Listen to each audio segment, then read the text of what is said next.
All right, we are now live. Hello, everybody. Welcome to Toaru. I can't even say the word. Toaru podcast number 4.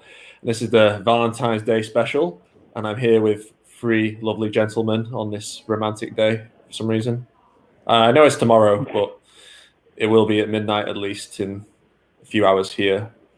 But yeah, would you like to introduce yourself, starting with Ricky?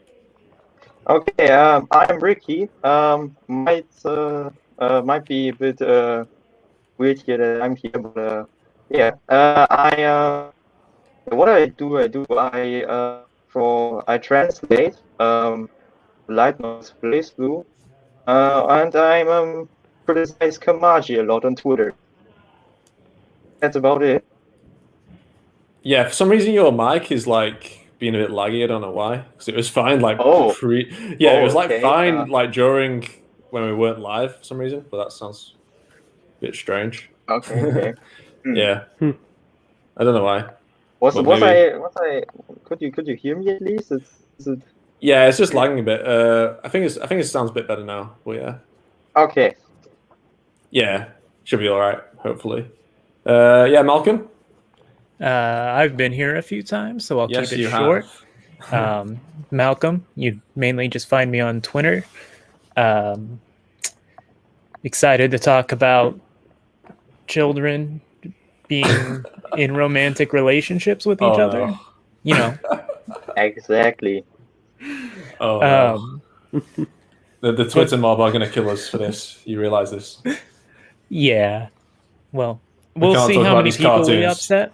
This is probably the most poisonous thing we could talk about, especially when we get to a particular girl, maybe 2. No. But More than one. I'll leave it at that. Yeah, C3PO. Hi, I'm new here. I'm C3POwsome, but most people just call me 3PO. And I specialize on YouTube in the gaming side of Toaru, so I mostly upload new characters and Imaginary Fest combos in the PSP game. And I'm also making Mugen characters, and I'm just recently finishing up Misaki from Railgun T. So, and yes, I have a Star Wars icon because I couldn't think of anything else to do. So, yeah, hi. I say it fits the CP3O or C3PO aesthetic, so it's acceptable. All right, cool. Someone said in the chat, Touma is legal age when that is not true. Well, depending where you are, I guess, in the world. He was legal, well, sort of legal for a bit. No. For males, it's 18, females, 16, depending on where you live in Japan. I mean, it'd be legal in UK, but I mean, I hate when people like apply like these real world ages with like these anime characters. Like you get like fucking 9,000-year-old like vampire. I don't know, like from the girl from Gate as well. I don't know, these stupid goddess. This is perfect. Yeah, I think this is a perfect example. A certain 100-year-old man. It's like, so stop applying this real world laws to cartoons. It's like, what the fuck? I don't get it. Anyway, that's beside the point. Okay, so we will obviously be talking about many things since it's Valentine's Day and GT4 has not been announced. Because initially I was thinking, oh yeah, GT4 might get announced, so we might do a predictions podcast. It's been interesting, but no, here we're stuck talking about cartoon romances. Oh boy! Why do I exist? Index. Why do I even exist? I mean, it'll be fun at least. It's something to talk about.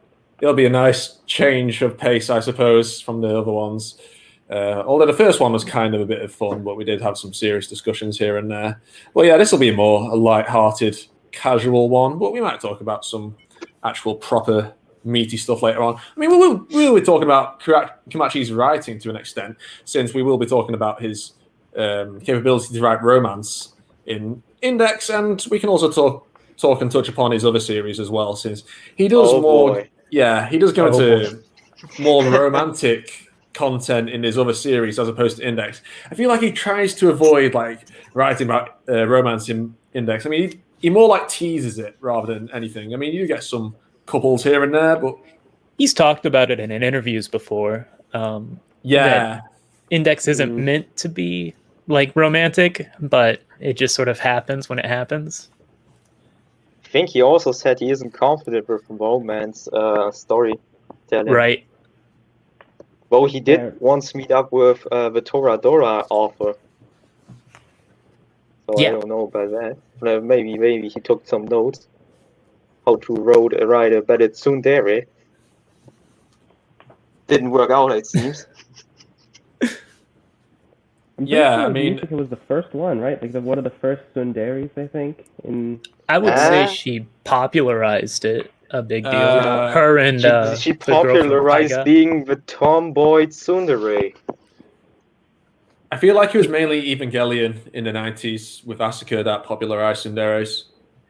I'm not too. I don't know about the Moe coach on its lore and when everything became kind of popular at some point. But yeah. I feel like with Asuka, you still didn't see many tsunderes like in that era. Yeah, that's my point. Yeah, it felt like they really exploded during the Toradora Index rush.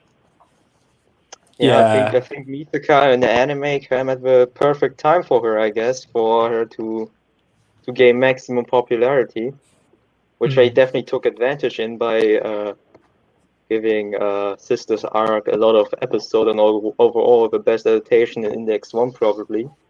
Yeah. Except for the accelerator face punch. How was that animated? Accelerator what? The accelerator face punch. You remember with a scenes? No, like there were certain times in Index 1 where Touma would just punch his face and it looked like it exploded to the left. Touma punches are usually do you mean that one shot where he just looks like his face is just obliterated by a fucking truck? Yeah, that's the one. That looks funny, but it definitely looks good. I mean, Index 1 has a lot of frames, you know, so a lot of animation. You could feel that was they had the money, definitely. Yeah, it definitely improved over time, somewhat, kind of, not really. Index 3. Do we want to talk about Index 3? No, we want to talk about ships, I thought. Oh, I mean, we can talk about parts of Index 3 in terms of like the content when we do get a bit more development with Makoto's relationship with Touma, I suppose. But the influence of a ship called that also influenced Index, kind of, huh?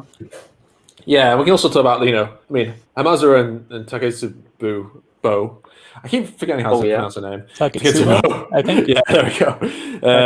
Yeah, their relationship. You know, becomes a thing in canon relationship. Should we just cover canon relationships? I think that's a good way to start it. Yeah, why not? Yeah, sure. Go ahead. So, canon relationships in Index. Yeah, we have obviously. Shall I go or you go?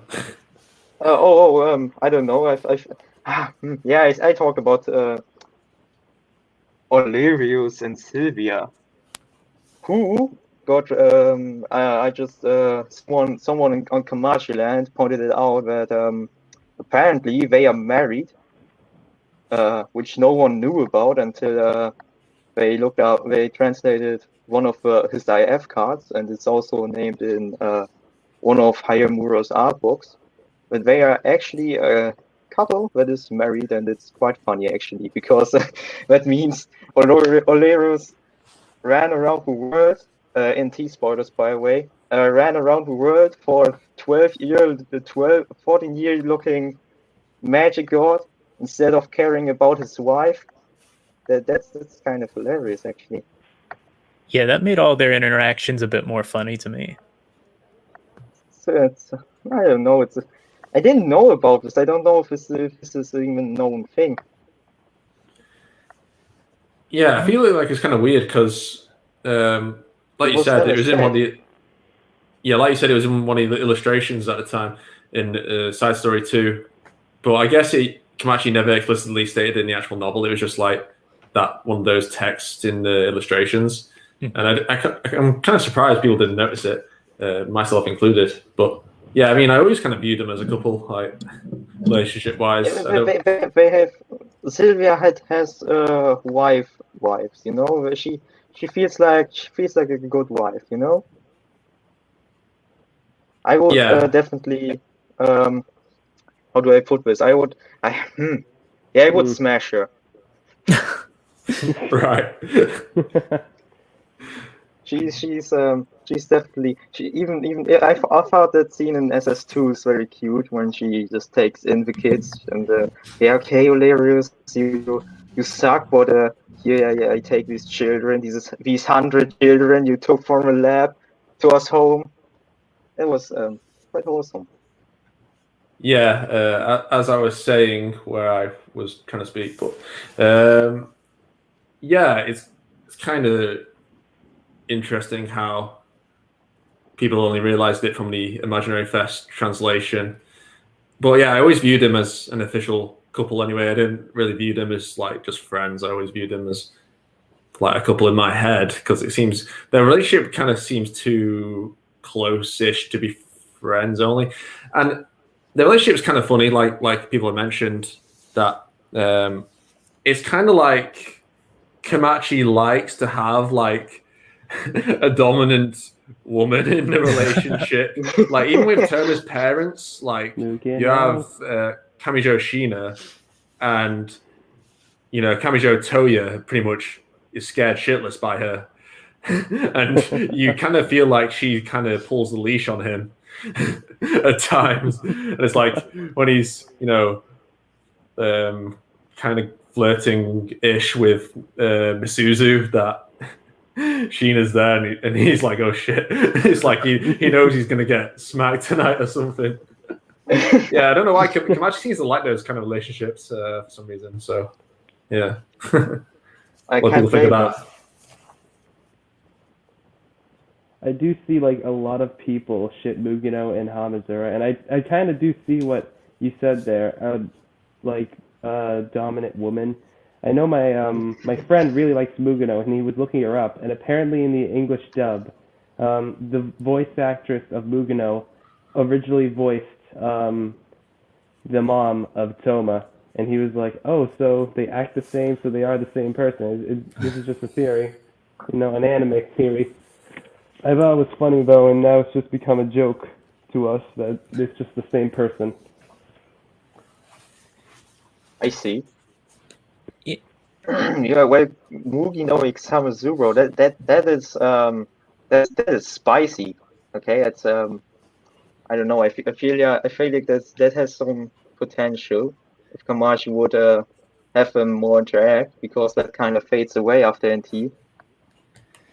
Yeah, when it comes to Hamazura ships, I'm not really a fan of shipping him with anyone who isn't Taketsubo. Yeah. And this is just sort of a general thing for me. It applies to other anime, especially like Sword Art Online. Whenever you give a protagonist a girlfriend and then keep introducing like harem elements, I find that annoying because he's already chosen his like love interest, and it feels like hokey writing where you're only writing it because you feel like it's a light novel, so they have to have a harem of some sort. Mm-hmm. So that's just how I feel personally regarding that. Well, there's also Monogatari who does this, where in the kind of spoilers. I don't know if anyone watched this, but it's where he gets his girlfriend already after the first arc, but this is used as a plot device more like for the other girls that are falling. That's and it's quite unique actually. I find it more allowable whenever it's used as a plot device or like to move the plot forward in some way. It's whenever it's not properly executed or used as story element. Well, I guess this is where we all got the NTR jokes, huh? Oh no. Do you feel like it was done well in like a volume like New Testament 22? I'm not going to spoil on it, with Hamazura and another female character I won't mention. Yeah. I feel like that's if Dion was a man, it wouldn't change it much for me. Like it's just, I feel like Hamazura just wanted to save her, and there was not much romantic behind this. If you refer to that, I mean, I don't know. Yeah, that's what I was talking about. Yeah, I just didn't want to try and spoil people. That's why I left it ambiguous. Talking about dominant relationships with a woman, Hamazura punched Takitsubo, so there's that. Yeah, spoiler alert. Can you say New Testament spoilers like before you talk about spoilers, please? Okay, sure. Yeah, thank you. Because we get people who aren't anime, or are anime only here. So yeah. Spoilers could also help them to get hyped for to read the light novel. Yeah, but just make sure you say it before. Yeah, okay, for sure. By the way, read the light novels. Yeah, read the light novel. They are good, but also aren't really good because of things. Because like Kamikoto. Ooh. Who? Oh, Kamikoto. Bro.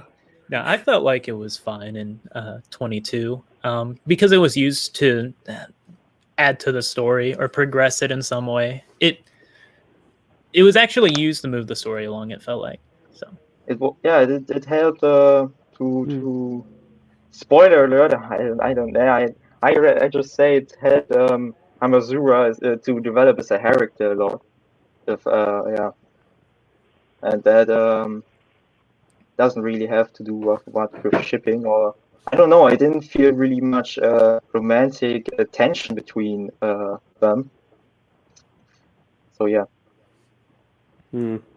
That's a fair point. So shall we talk about the other official couples, or shall we still talk about?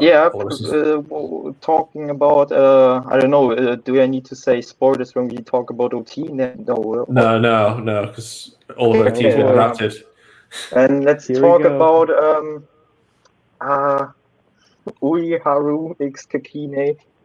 Oh, that's not an official ship. We said we'd talk about official ships. Oh yeah. All right. Yeah. Official. Yeah. This list is short. Yeah, I mean that's what people suggested we talk about first, but yeah. Touma extra fortune in chat. I mean, one thing. Go ahead.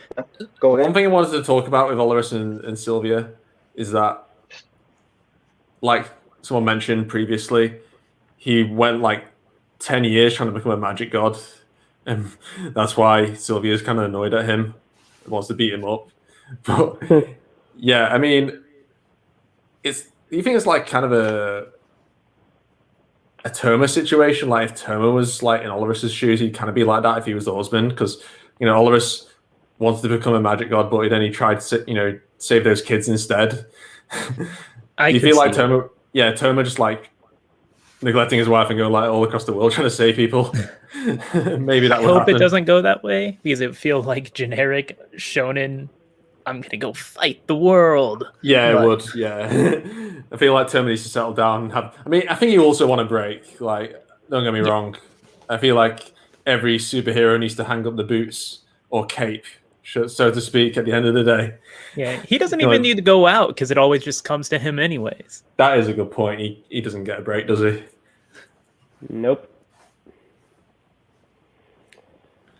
So what other official ships are we looking at? I mean, the elephant in the room, Hamazura and Takisubo. Yeah. No. Whoa. What I was talking about. What name was Misuka's father again? Tabigake? The one. Yeah. This one. I forgot his name completely because he just appeared in SS2, I think. Are they still married? I don't know. Yeah, I think they are. Yeah, they are, but I mean, they kind of spend all the time apart, so it seems. Yeah. Well, that's a canon ship, but there's little chemistry, at least on screen. Little to none, actually. I mean, at least it's better than the parents being dead, like in probably 90% of all, like, anime-related things. Oh, I'm a protagonist? Well, I have no parents. At least they show the parents, in this sense. It's just the dad is always being tugged around by the woman.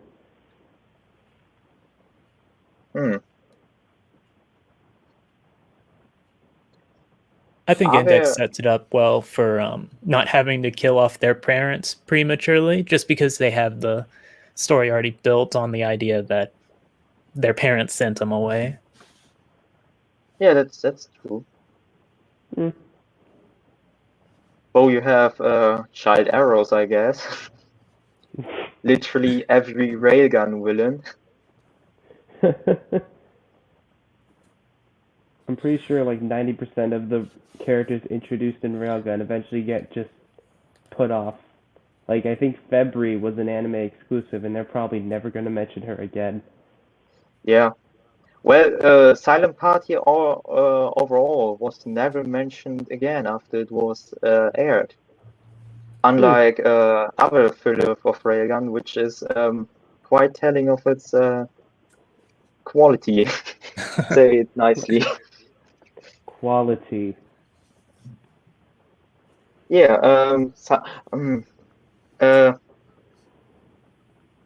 I think Kuruko and Misuka, at least Kuruko thinks this is canon. That this is they are. Yeah. Can I just say? Can we talk about the actual canon ships like we were supposed to talk about? Because I said let's talk about Hamazura and Takitsubo, but then we're just moving on to like random stuff. Oh, yeah, he's right. Okay, he's right. Takitsuba, Hamazura. Thank you. I very much like this ship. It grew well in the first novel because it's sort of first inferred in Battle Royale. That part felt a bit rushed. I would have liked to see that expanded, or like their relationship sort of bonding expanded a bit more, but it did feel more natural than say Touma x Itsuwa, where Itsuwa's just got a crush on Touma out of nowhere. But in terms of like Kamachi's romantic writing, it's always one of those things where I see them together and I never think he would look much better next to Mugino or Takit or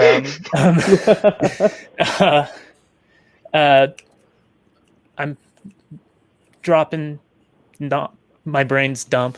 What's her name? Other item girl, not Kinohata.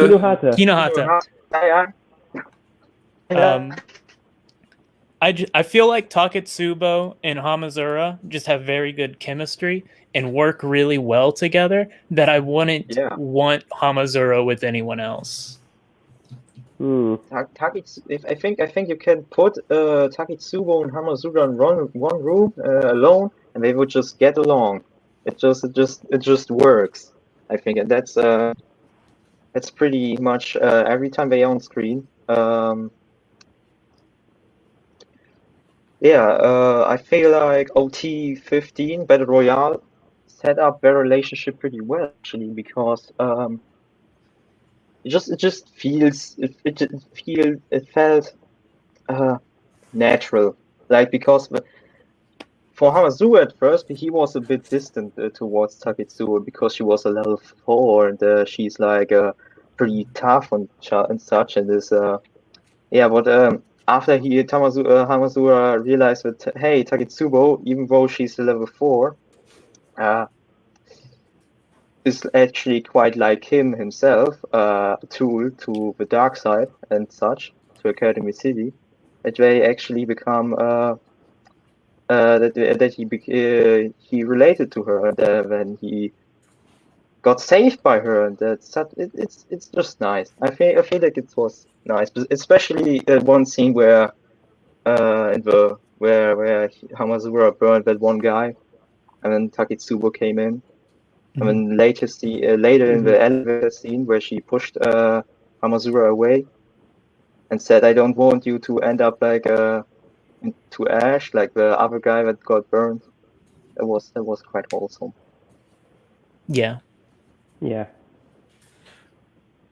I mean, for me, I just was gonna say I always liked the ship of Hamazura versus Taketsubo. I started with the anime. I just want to say that really fast. I started with the bad stuff, and then I read the good stuff, and I liked it better. And even then, I kind of liked their chemistry, but even so, I also thought that Kinuhata had somewhat good chemistry with him. Like, they did went to go see a movie together, just the two of them, in Railgun T, or however many numbered in the manga that is. I don't read the manga, but I did like their chemistry, but I also thought that Taketsubo being saved by him, it opened her eyes maybe a little bit. So in that sense, I do think it was rushed, but I also think that from another standpoint, even though it was rushed, it was still well written enough for it to be believable. You know what I mean? Yeah. For Kinuhata, I can sort of understand where that ship comes from, and I've seen someone point it out. I don't remember who, but if you look at her before Hamazura joined versus her after how he joined, she's happier whenever he's there, and I feel like there's some untold story about that Kamachi hasn't touched on. Yeah. But until I sort of see that connection made by Kamachi, I'm pretty strong in the Taketsubo story or ship. Yeah, same. That's why we need the Hamazura spin-off. I've got a question for you all. Yeah.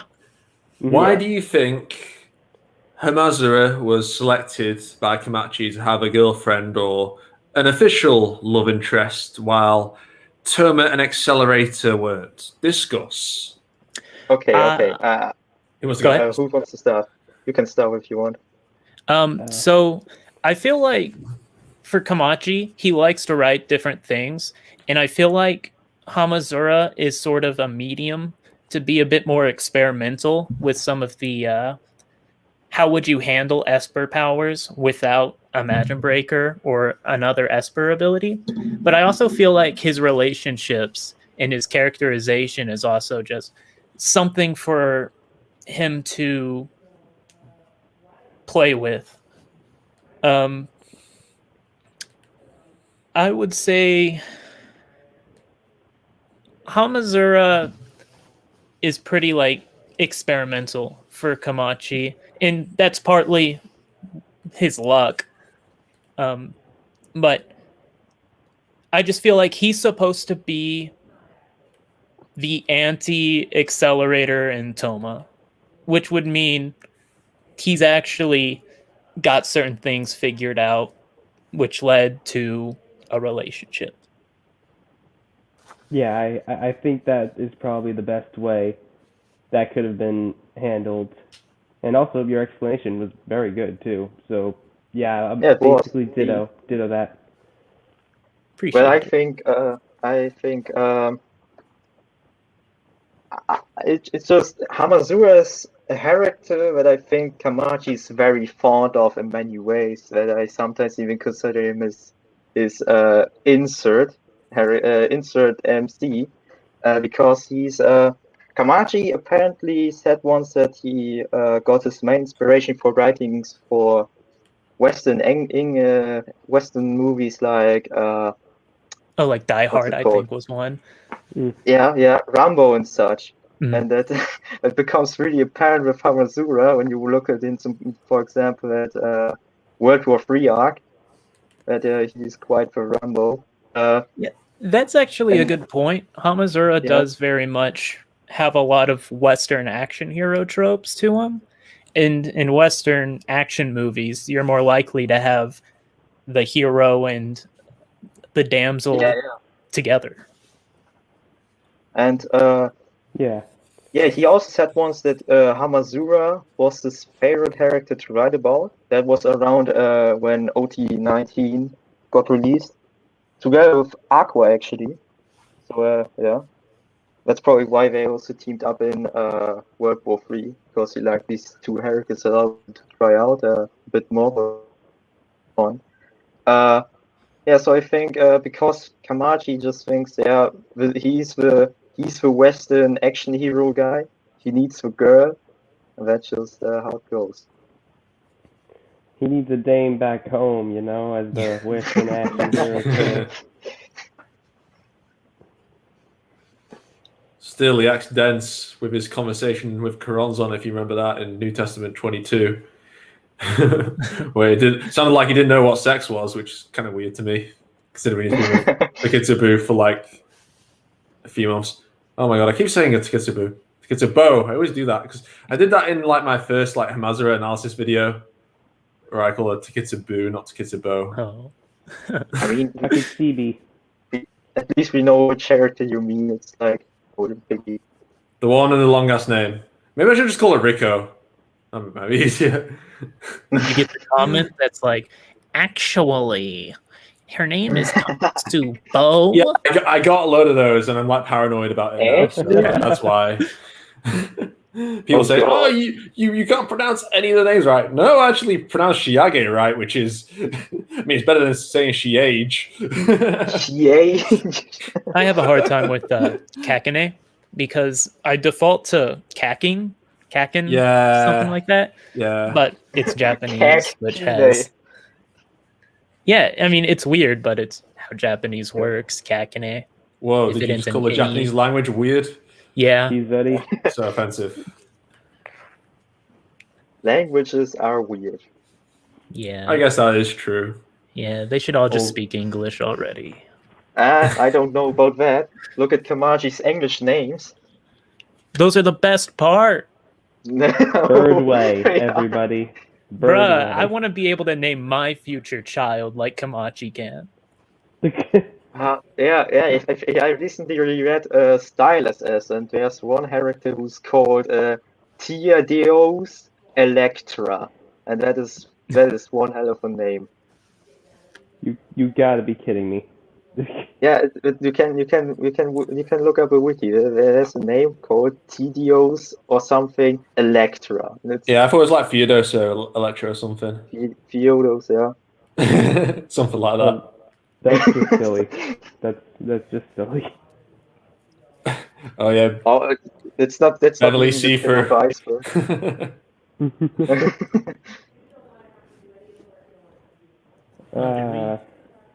Well, I think that covers all canon chips. Well, yeah, we kind of touched upon like the parents, kind of. Do the parents count though? When you're like, that's the weird thing. That's why I was like, are there any canon ships that aren't parents or Takitsubo and Hamazura? That was the question I'm really trying to think hard right now if they are. I mean, I've seen some dodgy fan art with Sheena and Touma that probably shouldn't exist, but yeah. Whoa, hold on now. That's a dark side of the internet you don't want to go on. Hold on. Sauce? Hold up. Yeah, that's the dark side of the internet. Don't go there. So we're going down this ship, right? No, okay. No, this is a joke. This is a joke. Family friendly. Come on. Family friendly. That's a new level of NTR. We've already brought that up. Talking about Toya, do you think he had a harem? I mean, that's what it's suggested. Yeah. He had to beat them off with a stick or something. That sounds wrong. Don't say that. Like father, like son, huh? Oh man. Do you think we'll get a Toaru prequel with the adventures of Kamijo Toya? Yeah, with his love rival, Terror of the Left. The only prequel was announced the prequel. That's what made him insane. He got cucked into his sanity. Do you think that's why Terra knows about Imagine Breaker? Because he knew Toma's dad? Yeah, exactly. He's been stalking him the entire time, and he's like, "Oh, he just had a kid. Better do some research." Terra stabbed Touma as a child, as told in OT4. That is the one who stabbed Touma. No. Hey, well, Terra's dead. I think, yeah. So any He was more also canon ships we had? No, we I can think move on. we're out. I think Screw that's this. everything. We You're can move done. on. It's Like already half an dead, hour. isn't it? It's already dead. Okay, let's talk about the popular ships in the series. Should we do Oh, it boy. character by character? Misaka and Where do I even start? I mean, if you do it by character, I feel like we've gone forever. I don't know. Or I mean, like we can. Accelerator and then Touma. Yeah, sort I of guess so. that way. I mean, with the most Oh, popular no, ships, there's only a few of them. It's not like crazy ships anyway. Yeah. But yeah, Eh. I feel like Index as a series definitely has like a couple ships which have gained some notoriety for whatever no. reason, and I feel like Kamachi's gone along with it. Well, at least for one of them, and that's Makoto and Touma, of course. And I feel like that's the one the fans, well, most fans want. And Kamachi definitely likes to tease it without it going anywhere crazy. Because he kind of likes to keep Touma's distance from her. I mean, like, actually developing their relationship to more, like, slowly developing it to more than friends. I feel like their relationship's kind of the same how it's. I mean, the only one that's really changed is like Makoto's feelings for Touma, because that kind of develops from Sis's arc and then to the Aqua of the back arc, and then like expanded upon in the Railgun manga and Touma's feelings towards her haven't really changed at all. So yeah, I mean, do you think that's going to be the end game of the series? Kind of like Touma and Misaka? Yeah, like kind of like how. Do you not? Do you think no, so? I don't. Index or no? I'm 100% certain it'll be Index, and I'm only so in a past interview, and it's an old one, so yeah, I know what you mean. He could have changed his mind, but Kamachi did say Index was his favorite girl. But the events of that I won't go into or a particular scene in NTR.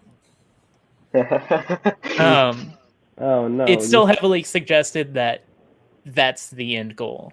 That's how I see it. Man. So the question is there an end goal though? What's that? Oh well, I was just saying. The question is like we're saying, what do you think the end goal is? The bigger question is probably, is there even going to be an end goal? What if Touma just ends up not doing anything?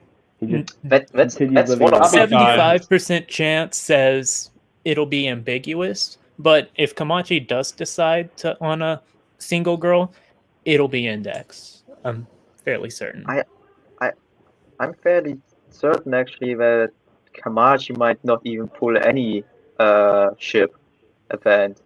Have Touma be with no one. That is probably. That's possible, but based off some of his other novels, I feel like he's a bit more confident with romance. Yeah, but somewhat with Index, who knows? Maybe that's why some of his other series don't go as long as Index or Heavy Object, because for the good ending. Yeah. Wait, Heavy Object is still going? Yeah. Yeah. It's great. Every year. Jeez, I gotta read that thing. You got it. It's really good. It's quite amazing. From what I understand, Heavy Object is a lot of his unused science side ideas implemented into that series. So it all also the good stuff. It feels a lot like how do I put it? It feels a lot like the main characters, the two, feel a lot like Hamazura in a sense. But with action Western style. It's also got some good ships, by the way. Oh, yeah. That is yeah. It's also kind of it's almost an edgy actually, because how horny it sometimes gets. Oh, Richard just reminded me of something that I wanted to say, since we were talking about ships and like ships that don't really like are canon. Yeah, you just reminded me of something. The ice boats? No, I was just thinking of heavy object, and I remembered the blonde girl. I don't know her name because the most I've had with heavy object is Denki Bunko Fighting Climax Ignition. Since I own a physical copy, I have to play it. Nice.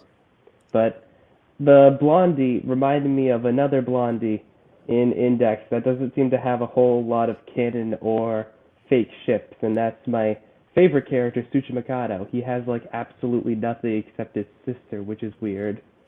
Some people ship him with Soraya? Yeah, because of Soraya? I guess. Syria. That's how I call her. Yeah. Personally, I don't like that one. Just because I feel like a lot of people ship things.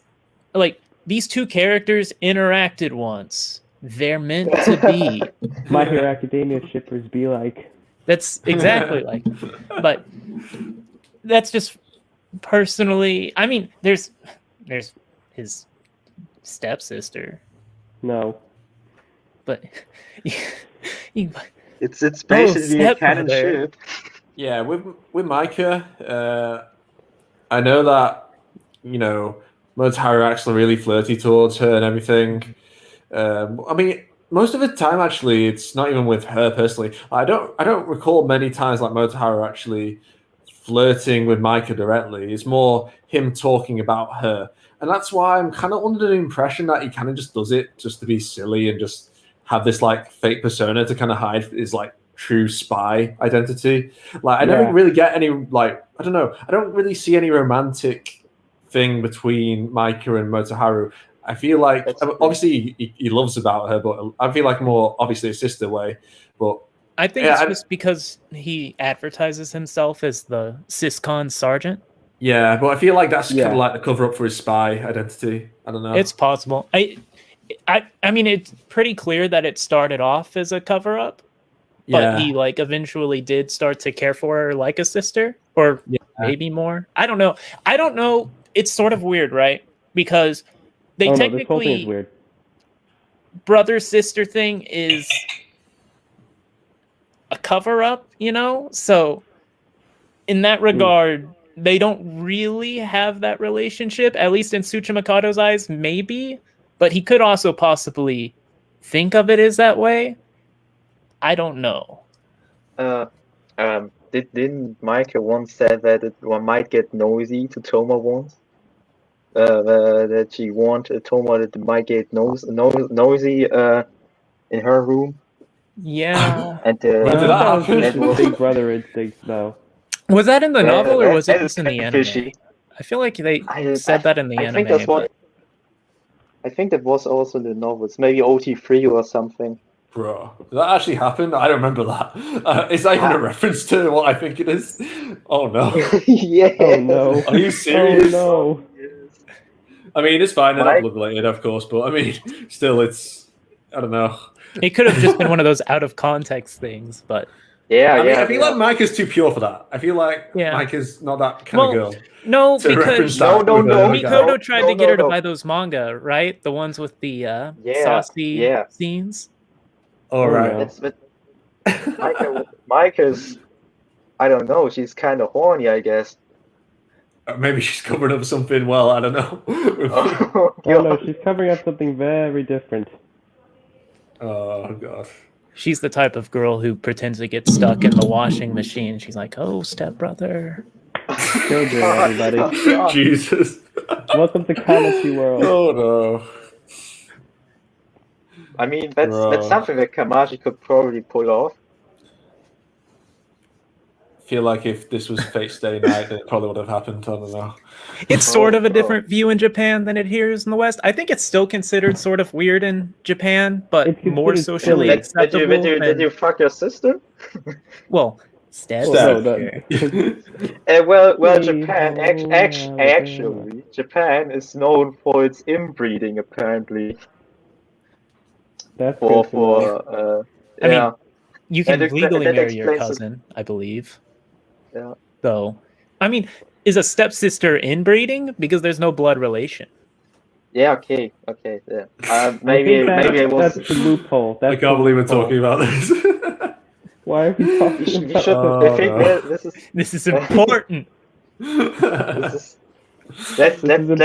go to the next ship.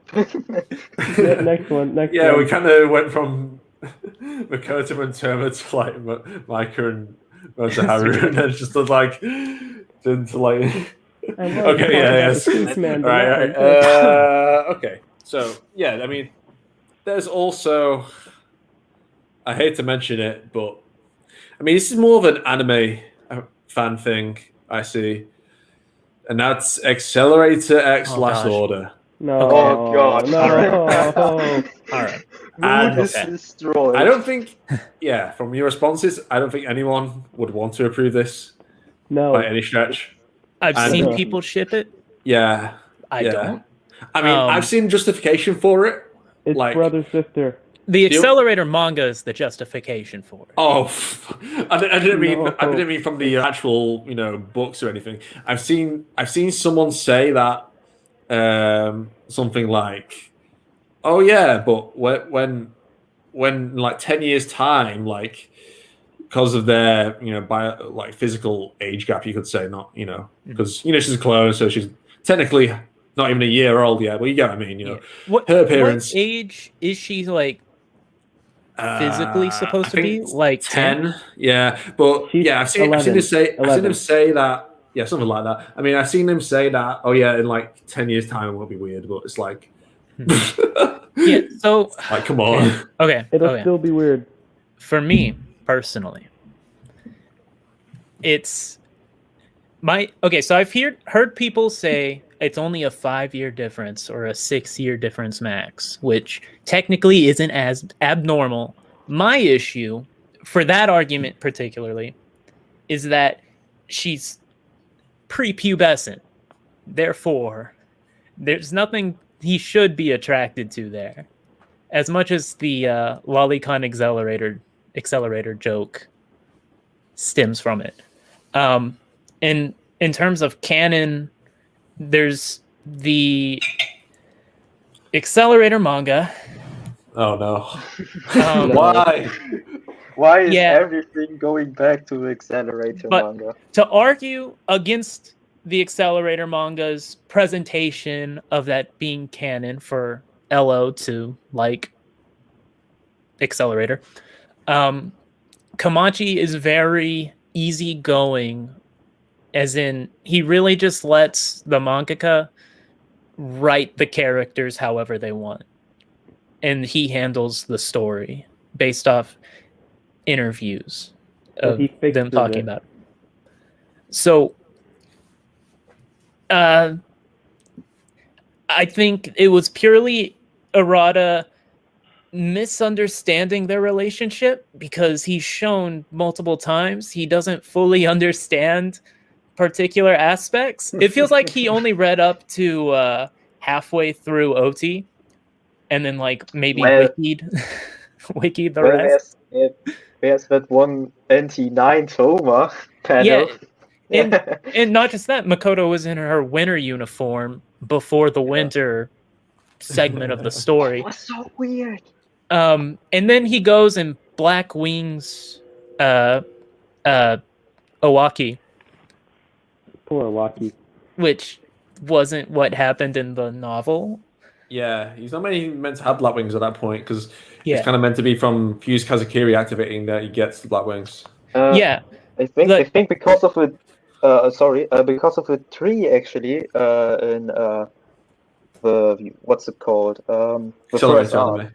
Yeah, the first arc where it was shown that Accelerator got their it's more theorized that Accelerator got his Black Wings actually from the tree where they're on. Because and it's pretty clear in the anime, like you see the wings go off of him. Yeah.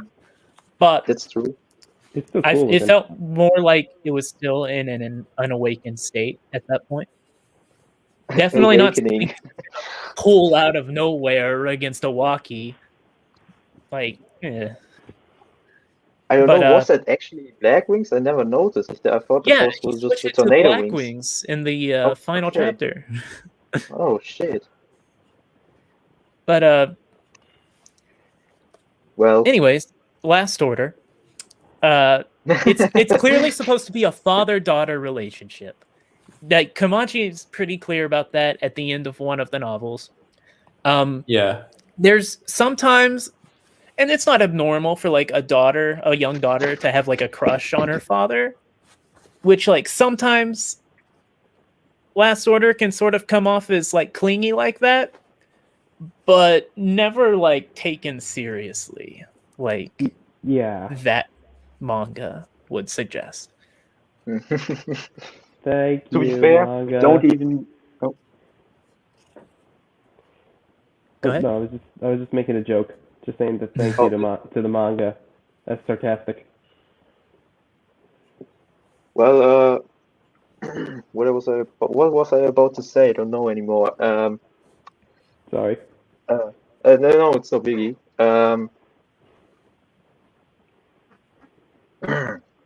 Well, this is awkward. Have any thoughts on it, Alistair? For you? Yeah, of course. Right. So what I wanted to say, it was at the end of Old Testament 22 that it was stated, like Kamachi said, their relationship is like father and daughter. And I feel like the anime-only fans obviously haven't read that part. But it's weird because, the Accelerator anime kind of suggested that Last Order was interested in the Accelerator when in Index I never really came across that way. And I don't know why they do it. I mean, even Accelerator's voice actor Nobuhiko Akamoto ships them, and I'm like, what the hell? You can see it in the video. What? Yeah, what? yeah. In the interview, it's like a Railgun T interview. Was it the Reagan T where we all did this T pose with their hands? Oh God! No! They asked what character would you like to date, and he's in Last Order. Oh no! Thomas, so someone arrest that man right now. Arrest Nobuhiko. Actually, don't, because his voice is amazing. But I mean, it really is. His acting. Arrest him after he finishes all the next projects. Oh God! Maybe arrest him when we're done with NT anime. Clean our minds with a different accelerator. I'll try and find the link in the chat. Excuse my voice. I'll try and find the link to the video and I'll put it in the chat if I can. But and are you guys familiar with the series called Inuyasha? Yes, I've heard of it. Yeah, sure. Yeah, because in Inuyasha you get Sesshomaru, who's kind of like Accelerator. I've seen a YouTube video a while ago saying that Accelerator copies Sesshomaru's character, and I don't believe that for a second, because Accelerator is a far better character than Sesshomaru, because Sesshomaru kind of does a 180, like he hates humans, then all of a sudden he likes humans now. It's like, oh, where'd that come from? Well, anyway, so he develops... Just small humans. Yeah, he develops, I don't know, a liking to this young girl called Rin, because she's an orphan and her family were killed, and he basically becomes her guardian and protects her. Kind of like, Last Order's relationship with Accelerator. Anyway, they don't really have any romantic scenes, but still the fans kind of ship them. And then we get recently the sequel Inuyasha anime called Yashahime. Oh, no. And that takes about, I don't know, it's like 20 years after the original ends. I don't know, something like that. It's like a few decades for the time skip or something. And it is revealed that Rin grew up, obviously, and Sesshomaru, the half demon, half man, half dog demon, whatever you want to call him, yokai, has had babies, made the babies with Rin. Oh. So people call him Sesshomaru the groomer, even though Sesshomaru is a demon who's like over 100 years old. So so will Kamachi, I don't know, go that route? I hope not. Fuck that. I mean, if he stated in Old Testament 22 that He's crazy, but he's not that crazy. And then I'm pretty sure he won't make that happen. Kamachi, but yeah. Kamachi tends to change his opinions rather quickly. I think personally, for example, all that just never used her. Or for example, his new currently favorite character is Mina. While it was his favorite character of Index changes like every week, so yeah. So we don't know. Maybe we get 9. No, I don't want this. No, I feel like if anything, I know we were talking about Makoto and Touma earlier. If I don't know, he keeps teasing it, and I feel like I don't know if people keep wanting it. I don't know if Kamachi will concede and say, "Okay, you've now wanted Index to be the end goal for Touma." I might concede and give the fans what they want, otherwise they'll lose their shit. But it's going to be so satisfying if it never happens, and just seeing the reaction from all like the Makoto and Touma shippers is going to be a beautiful sight to behold. But yeah, what do you guys think of all that? Oh boy. Of Kamikoto. Personally, I think Kamikoto is Touma and Mikoto are it's the meme couple basically at this point of the community. Am I right? It's like it's the most popular couple? Also. Yeah, well, not a funny one. Well, I think personally, the actual community isn't into it, while the casual fan would say, "Yeah, I ship Kamikoto," you know. I think a lot of people who started with the anime, just watch the anime, usually ship those two because, in terms of the anime, they have the best, I guess, dynamic or the most interactions in general. So you really just get to see that there. And naturally, whenever you do go from the anime to reading the novels, that sort of stays in your mind, those interactions. So I think a large part of that base is because of that, rather than I think most people who start with the novels, it never seems like they stick to Makoto. Mm-hmm. Yeah. But it's still one of probably the most popular ship of Toaru. Maybe because people just stick with anime. And it did turn out into a mass cult that even got to rigging and such. But aside from that, I don't know. Do you guys know about the downfall of Kamachi's Index light novels in NT, where everyone was expecting Kamikoto to win in NT, where NT 2 set up things, especially with that illustration, and then there came the NT3 cover, and then NT3 ended, and the sales. Okay. Yeah. Yeah. Their relationship in NT was, it seemed like they were building up. Makoto was going to give Touma a ring or something. I can't remember what. Never happened. Yeah. So he builds it up, and then all of a sudden, Makoto's back to normal, how she was in the first half of OT. That was weird. Mm-hmm. Yeah, that was definitely weird. Kind of makes me think he should explain that a bit more. It sort of reaffirms in my mind that Makoto isn't the end goal girl. Because he's even stated at the end of one of the GT books, 2, I think, 1 or 2, that she's really still around as much as she is because of how popular and well accepted she was at the end of GT. I don't know if I specified. I think she's also, Kamachi also said she's really easy to write about. Mm-hmm. As a character, to include in many stories. Even though it's sometimes very forced.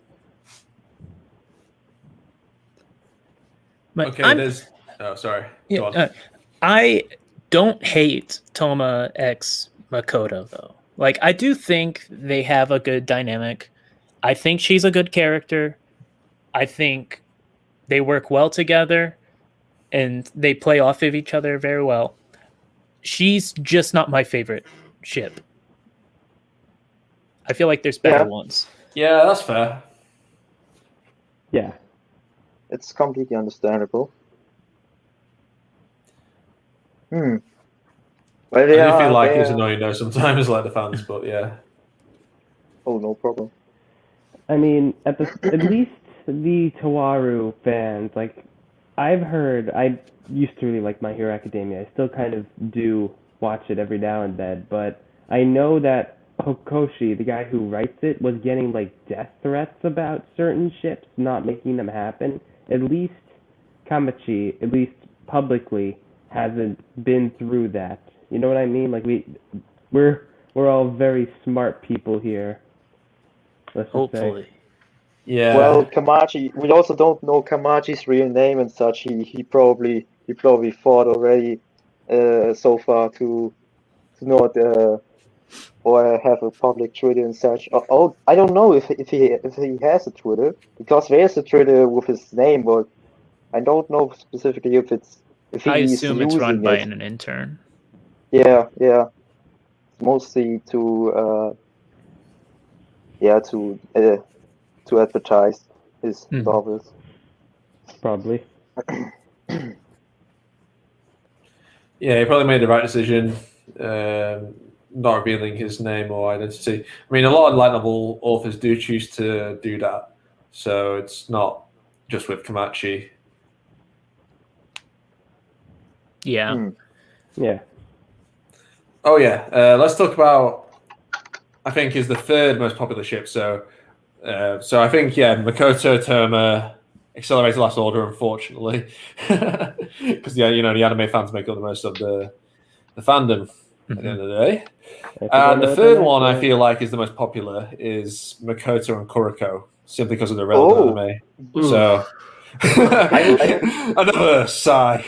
So what do we think of this? I have so much to say about all of these. And remember, if you hate the ship, you're homophobic. Who wants to start? Well, I would argue that Kamikoto is more popular, but yeah. Oh no! Of course, I listed it in order of popularity, in my opinion. Touma and Makoto, excel last order, and then Makoto and Kuroko. That's just how I see things. I misheard this then. Yeah, no worries. Go on. So, this ship is something else. It's where do I even start? It's Kuroko is very obsessed with Mikoto, and Mikoto isn't very obsessed with her, and it's just then funny groping moment in the bath. It's a travesty. I'm not a fan of this ship, to be fair, to be honest. And this is mostly because of Kuroko's behavior. Yeah. Shocker. Well, to be completely honest, I think this worked out well in OT8,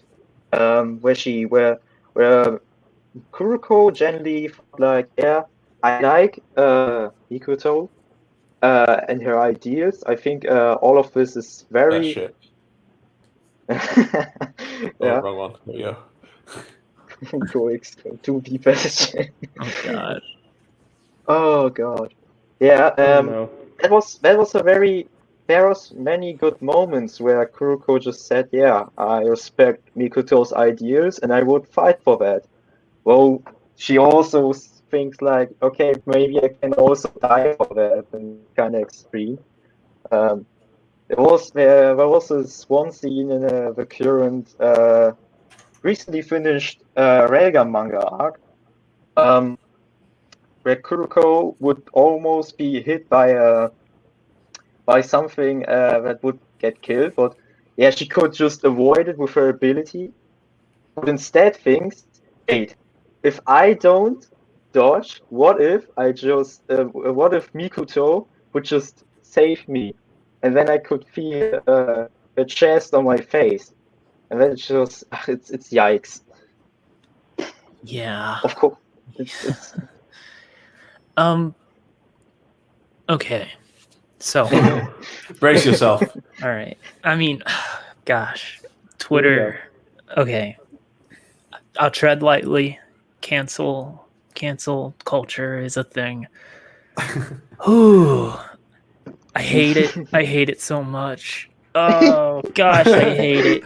It's like, okay, let it this all is out. like it's played as a joke because she's a girl. But if you wrote Touma or any other character like you did Kuroko and had her do what she does to Mikoto, people would absolutely hate Touma. Yeah. Like, Yeah.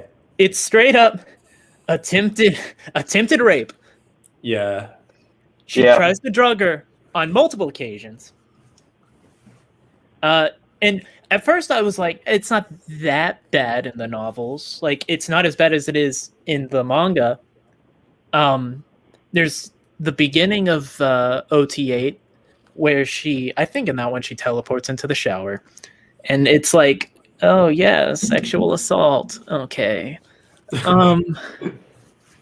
But then it's sort of like Kuroko doesn't show up much in the novels, so it's like whatever there. Until like GT1, where it's like, oh, what's she thinking? Oh, she was planning to drug Makoto or something again. Oh my gosh. Okay. Kuroko is such a controversial character because she can sometimes be very cool and she can sometimes be extremely awful. Kuroko can be an awesome character. Yeah. When Makoto isn't there. yeah, exactly. Yeah. She would be an amazing character. Like, she would be one of my favorites if she just didn't do that, you know? She just didn't do that. You know, I thought we would be done with this thanks to GT3 when its cover came out. I read through it and it was amazing. I won't tell anything. But the epilogue killed it all. She killed her for me. I was too distracted by something else to care about that. GT3. I just can't. I can't ship Makoto with a rapist. You know. Yeah, it's. Can I offer my? Oh. Yeah, sorry. Go ahead, man. The people who ship it take it so seriously. There's so much art on Twitter, and you can't escape it. You can't. Kuroko represents the LGBTQ in Toaru. How dare you? That's the worst part, though. It's because, well. I hope Yunko takes over this part. Calling her LGBTQ itself is also sort of weird because it's sort of suggested it may just be Makoto. I mean, maybe Misaki. Well, it's weird. Everything involving her and romance is weird. I don't want to talk about Kuroko and romance at all, but it's inescapable. Huh? Yeah. Kuro, we don't have to forget this one correction. Cursed in a different way. Yeah, hold up, guys. I think 3PO wanted to speak earlier. Go ahead. Yeah. I just don't want to interrupt anyone. That's all. But yeah, no worries. Oh, it's fine. But yeah, my big thing with Kuroko and Makoto, to me, I think that if they just dropped the creepy vibes, it maybe would have been more of a friend relationship. You know what I mean? Because she has said multiple times when she gets more serious that she's, her friend. And again, I think this is all played off for laughs because I know in Japan, a girl having a crush on another girl is considered, like, cute. Like, oh, that's fine for now when you're a kid. But so it's played off for laughs. At least in Japan, it's played off for laughs. But here in America, it's seen way differently. And I'm obviously not trying to defend her in any way. That's not what I'm trying to do here. I'm just trying to bring into light how this happened, because my gosh, does this need to change really soon? Because Well, I don't think. Oh, sorry. oh no, it's Go ahead. all right. I'm just saying, like, as much as I know people, like I know a lot of very nice people who ship it, but I don't. I'm sorry. It's not right. It's not good. It's not healthy. Well, Oh, go I ahead. don't. No, I don't. I'm done now. Yeah. I don't think it's controversial because it's gay, but I think it's just controversial because it's rape. It's kind of. It's just. Yeah. I think Yeah. it's controversial because it's rape, but at the same time, it's defended because it's gay in a way. Because people will ignore it, right? Yeah. Like, Yeah. because Definitely. you They do could it technically well. place Kuroko on that spectrum. People will defend it because it's representation. But it's not good. But people will defend it. They'll die for Kuroko. I'm sure people hate hearing us badmouth her. Even though I like Kuroko generally. But when it comes to romance, when it comes to her writing in that regard, I just can't stand any of it. Yeah, Kuroko's I'm on the battle same scenes are boat. like the most entertaining, right? Yeah, her battles are really good. And it pains me all the more.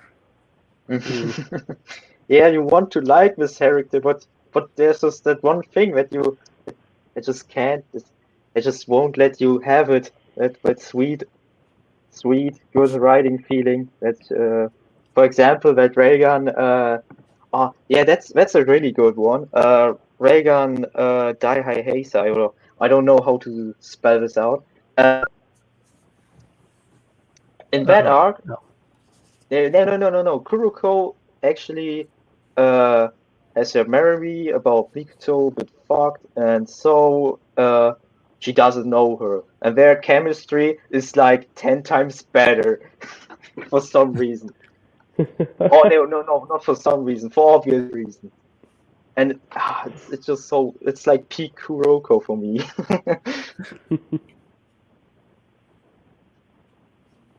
Whew. So, shall we move on to another ship? Please. Okay.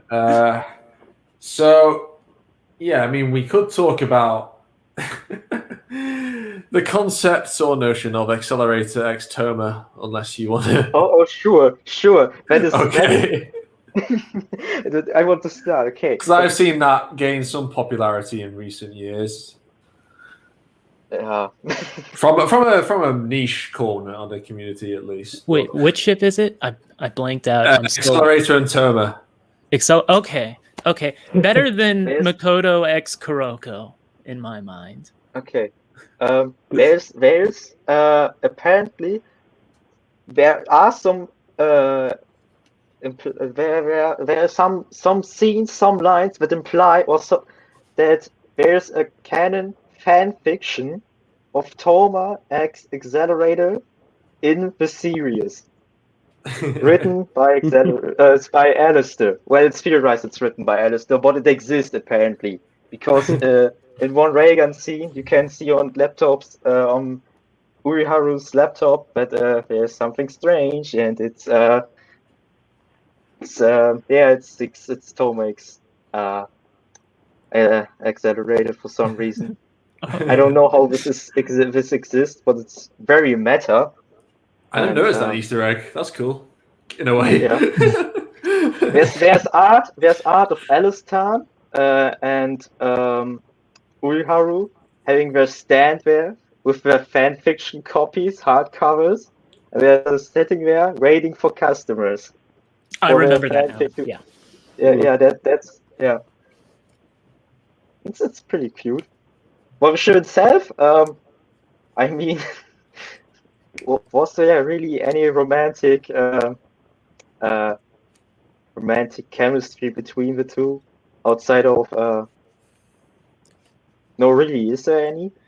Okay, so I feel like it's one of those things where people take sort of like the very anime-esque male bonding friendship thing with a rival. Yeah, and move it into a romantic context. And it's something you see a lot in like sports anime, where no matter how you look at it, it's like, yeah, it's very flamboyantly written a lot of the time, but that's because anime in and of itself is over exaggerative.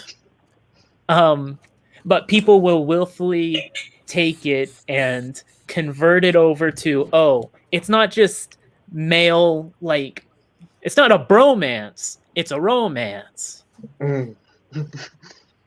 And I mean, it's very clear within Index Canon, Accelerator does view Touma differently than other people, not romantically, mind you. Yeah. But like in TR, you sort of, it's very in your face with how he views Touma, because Touma he's a hero. He's what Accelerator strives to be, but doesn't think he can be. Yeah, well, that kind of cleared out in OT 20, where their second fight happened. Yeah. Yeah.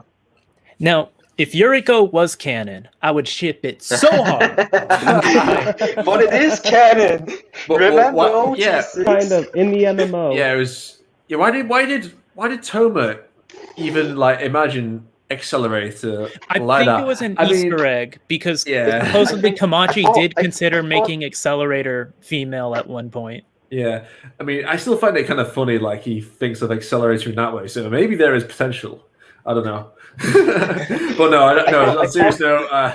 On a serious note, yeah, it's more admiration than romance. But yeah, it's still funny that you imagine Accelerator as a girl. It's like, ooh, what if this new student came to my class? The art is great, though. There's a lot of Twitter art of it. It's great. It's very good art. Oh no, it is great. It's got its own cult, pretty much. Yeah. There's even this one fan trailer of an OVA where Touma and Yuriko have slice of life moments. Yeah, that was a very good show. Yeah, and he does the cliche fall on her with his hand somewhere.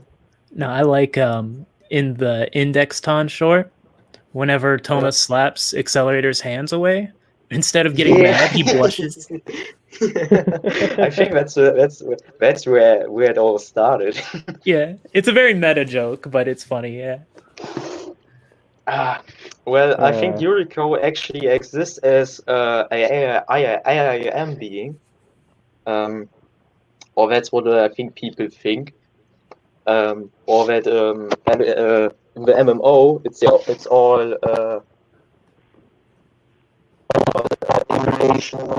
Oh no! The mic. Oh gosh! Oh my god! This is getting really meta here. Wait, repeat that like 20 seconds back because your mic went crazy. Oh shit! Okay. Okay. Well. I think personally Yuriko exists, or I think people think that because the IAM went crazy in OT6, that Yuriko suddenly appeared, meaning Alistair has the AIM being of Yuriko somewhere in the imaginary Dumber district, or something like that, or that in the MMO it's all a simulation created by Alistair, and Yuriko exists there. So Alistair's somewhere in his data bank a female version of Accelerator. And that's a pretty funny thought. I'm a big fan of Yuriko and the MMO. I like how it's like her powers like use hearts and stuff. Yeah, it's great. Someone just said Riki sacrificed his mic for greater power. This is not a podcast. This is a power scaling. Who has the worst mic? I do also want to bring up, for those who play Mugen, there are only, like, I believe 6 characters that have fully custom-made sprites that are, like, really good. And those are Touma, Makoto, Kuroko, Accelerator, Kakine, and then the last one is Yuriko. So somebody was brave. Well, that's exactly what I was thinking. Why is Yuriko made? But someone, whoever it was, really seemed to like her if they only made 6 characters, and she was, like, I believe the 4th one released, and then Kakine is the most recent one. Yeah, Kakine looks like he's a bit ripped off from Melty Blood sprites, isn't it? I think so. I think they're all ripoffs of or that's their style, is like Melty Yeah, Blood. that's what I mean. That they all look like. Well, Touma looks obviously like a Melty Blood character in Mugen. Yeah, they're all very, very fast characters. I can't seem to get the hand on either of them. Oh yeah, that too. Yeah, really, the Touma really sprite's hard. really old, isn't it? It's been a while It's been like around for a before while. the anime, I believe. Yeah. Like before the anime started, it was made in Japan. Then one random English guy found it, then uploaded it, and then people have just kept editing it ever since then. Yeah, I've seen that sprite forever. Like I played it back when the Index anime first started airing, and I was like, "Oh, cool! I really like this character from this new anime I've been watching," and I played it. But like, I check back every now and then, and it's just always been the same sprite. Yeah, those are really old, and I am developing. Slight teaser, by the way. When Misaki releases, there's going to be a tease at 6 characters that I have planned out. This is kind of a way for me to get on a schedule while also teasing them.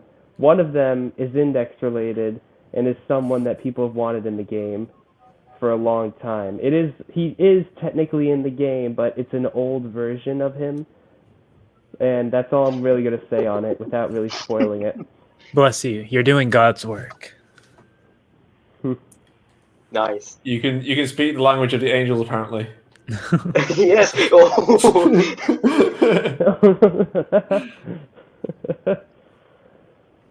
All right. That reminds me. Have you ever heard of I Was in Dub?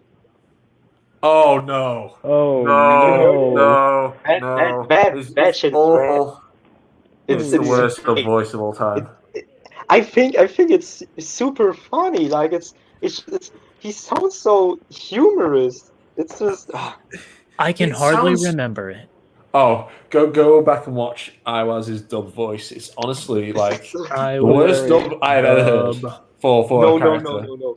Wait, I'm looking it up now. Well, I Found it. I mean, there are some terrible dubs. I mean, like for fitting the character, it sounds like completely off. He sounds like a different person, but it still fits. I think. I still think it fits Iwas. Because he sounds so playful, but also serious. It's weird to explain. You can't explain. You have to experience it. Well, yeah. Why does he talk like that? Like Jared Leto as the Joker. Oh man. Okay. Oh yeah, I heard it. Okay. That was a thing. Yeah, it was a thing. Unfortunately. It almost sounds like a normal dude just doing it. Exactly. He sounds like. Yeah, you go on. Okay, he sounds like the Ligma Bowls theme. What? You don't know the Ligma Bowls meme? The guy says this. I mean, I've heard of the meme, but I didn't know it was a voice thing. I mean, I've heard of the. Yeah, I've heard of it, but not the voice. Pull it up. It especially feels a lot like their fight too, the actual video. I gotta re-listen to the sub for comparison. Yeah, yeah. I mean, why have I don't understand. Why have a normal voice kind of for him when he's meant to be a supernatural being? I mean, his voice sounds like pretty good in the Japanese. I mean, I can imagine it differently, to be honest, but I still liked it. But his English dubs just doesn't suit him all. Why do you look so mystified? Oh, I'm so sorry. He sounds like somebody. He sounds like the guy who heads the circus. You know, he's about to announce the performers for the circus. That's what he sounds like to me. Well, Why do you look so that's mystified? context. I am Iwas, the guardian angel of Flamer. How do you do? You'd be able to fight if you had some snake oil. Oh man. Well, we just drifted completely off to a dub talk. Oh, this is fine. I'm more than happy talking about like Iwas dubbing contest. Who can dub Iwas the best or worst in this case? Actually, wait, here's a good question. How do you feel about... I started watching the dub, so I know that some characters have had multiple actors or actresses because of the giant time gap between the seasons. Like Misaki has 2 English dub actresses because I believe the original was a mother or like having a baby when Railgun T was happening, so she couldn't voice Misaki. And Alistair, I know, is also different. I don't know if the voice actor passed away. I know that the guy who did Heaven Chancellor originally passed away, which is sad. And Wait, he did? Wait. Yeah. Yeah, the original before the dub. Yeah, he passed away. So they got a new voice for him. And I believe the guy who did Heaven Chancellor also did like Professor something. Who did he do? Professor Oak? No, it's too obvious. I forgot. But either way, Alistair has 2 dub voices. So that means that there are 3 different versions of Alistair. The question is, since we have the #1 Alistair simp here, which one do you like best? Simp? What? Me? How dare you? I'm obviously the meme now, the Chad Toaru man. How can I be a simp if I'm a Chad? You underestimate my power. The chat. Chat amongst simps. The chat, Alistair Simple, Dub Simple. He's a Oh yeah, I'm the posting version- the video with Okamoto saying he would date Last Order. We don't have many there you go. deceased voice actors actually in the sub, I think. Oh shit, there's meant to be a space there. Oh well. Do y'all know what happened to Ogami's voice actor? Oh. Yes. Well, that happened. Oh yeah. I swear though, he was just became playing his role. He was trying to practice being Ogami. Really? I mean, he was also What did he Issei do? in High School DxD, wasn't he? So it's like, yeah, you can see that coming. For anybody who doesn't know, Ogami's English voice actor is in jail, prison, whatever. What was it? CP? Yeah, I think so. Yeah. So he really was living For up to his method character. Method acting. Oh god. Yeah, method acting. Exactly. That's horrible.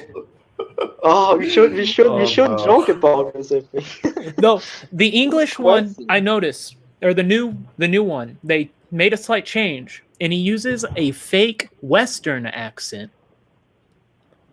Really? In order, which makes sense because Ogami's supposed to talk with a fake Kansai? Yeah, Kansai accent, yeah. Kansai accent. So whenever I heard it, as a man of the West, I was like, why does he sound so weird now? So I looked up what happened to the voice actor. It all came together. When I looked this up, I was kind of bummed. Yeah. Yeah, he basically played all the perverts in every anime because he was also Issei in High School DxD, like I said. So it's like he's basically known as the pervert man, and he was like that in real life, but a bit too far, taken a bit too seriously. But yeah, okay. Shall we move on? Yes. Okay. Shall we talk about our most favorite ships? I mean, I don't know what your feelings are about shipping in general. I mean, I think people will say it's kind of cringe, and yeah, not gonna lie, it is kind of cringe sometimes. Like depending on how hard people obsess over it. But I mean, I think it's harmless. Like having it depends on how canon it is for me. Yeah, I mean, I don't see any problem with like people wanting characters to hook up or something. I don't know. It's one of those things where it's like, if you just take character like Touma X Satan, I think that's a somewhat popular-esque ship for some people. But it's never really hinted at, nor they've talked once or twice. They talk once. Wait, 3 times. What? Yeah, after first meeting, second meeting whenever he asks about Makoto or whatever, and then third meeting, or no, twice. The second was second time he just overheard. Yeah, he just heard it, I think. Yeah. But that's one that's like they've talked, like they've shared 2 words together. Not really anything to build a ship on. Excel X Sutton, that's another one. Those kinds of ships I'm not into. I don't really like them because there's other material. They have no basis. Yeah. Now, if it's like a character that's suggested to have feelings for another character, I'm like, okay, fine. You can ship that if your favorite character may like your other favorite character, right? If it's hinted at. But for the most part, it has to be like established. Like Touma, Misaki, Accelerator, Worst, somewhat. Yeah, that's how I feel generally. Yeah, I think people just jumped on the conclusion, oh, they both are level 0s and are very prevalent characters, let's ship them. Yeah, when it's like that, I don't really like that, when it's kind of characters don't really have anything going for them. But I mean, if it's like, if it's reasonable to think they could end up, and I don't see the harm. I mean, as long as it's not taking like obsessive levels, like, you know, the really annoying fans can be. Yeah, one of the My Hero Academia fans, I think, are the current peak. Yeah, Naruto used to be that bad. But yeah. I mean, you always get like the most popular shonen anime at the time, like having the shipping wars. I mean, it happens. I mean, even non-shonen as well. Like whatever anime is most popular, you tend to get it. Yeah, but if your evidence for the ship is their hands touched for 2 seconds, it's stop it. Yeah, just why? Just why do we do this? Which is a thing that happens. Yeah. It's. I think earlier was mentioned here Accelerator X Saturn. Yeah. Which is also a why. Why they never interacted with Touma and Saturn? I can just say, hey, they interacted once. Objection. Oh, okay. Objection. They interacted in Imaginary Fest. If you play the game, they interacted in a non-canon cutscene. So yeah, the ship's alive. It's canon in my heart. It's gonna happen, I swear. Oh, don't even get me started on Saturn's gonna fall in love with the strongest level 5 because she's level 0. Imaginary Fest also tells me that Hanzo was in the anime because he has an anime design now. He clearly wasn't. I'm still salty about this. Hanzo got sacked. Oh my 2 guns. That's why on Twitter I always say dicks out for Hanzo, because I feel like Hanzo just deserves that.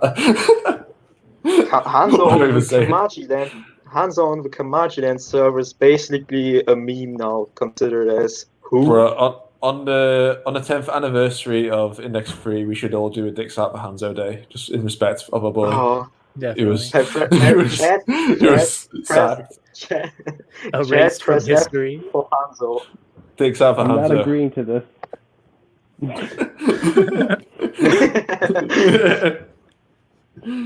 No, Hanzo is a good character, and it's a shame. Mostly because I'm trying to get my friend to read. Actually, he's about to start reading New Testament. If you're watching this, Cameron, hi. But I'm trying to get him, because we've been watching it together. I've been watching it again with him. And I've been trying to get him to read New Testament, and he's going to be starting it soon. And I can only imagine as he starts reading, who the heck is Hanzo is going to be running through his mind. Oh, no. Gosh. Why? Why put Makoto in the shower but not have Hanzo? So Satan is the Ruby of Toaru, lively but otherwise plain girl that has billion ships. Yeah, exactly. That's pretty much how it goes. I just read a comment, by the way. Yeah, Sutton, I think, is just... She's a very easy character to project yourself onto.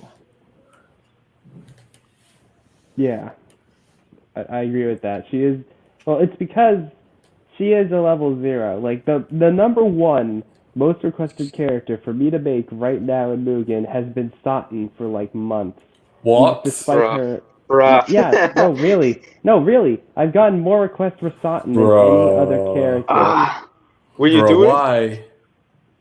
Will I do it? I have no idea. Why? it? She has a Mac inside a party.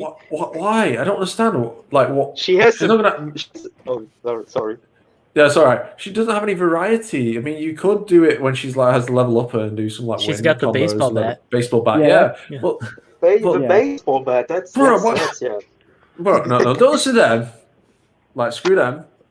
Alistair, put Alistair as a playable fighting character, and I and the light novel readers will lose their shit over that.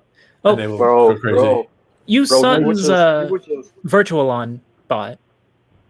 I really want to put Alice. I have all these ideas for index characters. The only problem is I can only make them look good if I have the sprites beforehand. Like the Misaki sprites I'm using are from Dageboko Crossing Void, and that's why she looks so good. I just added effects like her starburst and things like that to make her look prettier. I added special effects. I added things to, make her seem more natural and more at home in a fighting game. I could do that for basically any sprites. I could even edit them if I only have a walk cycle and 1 attack.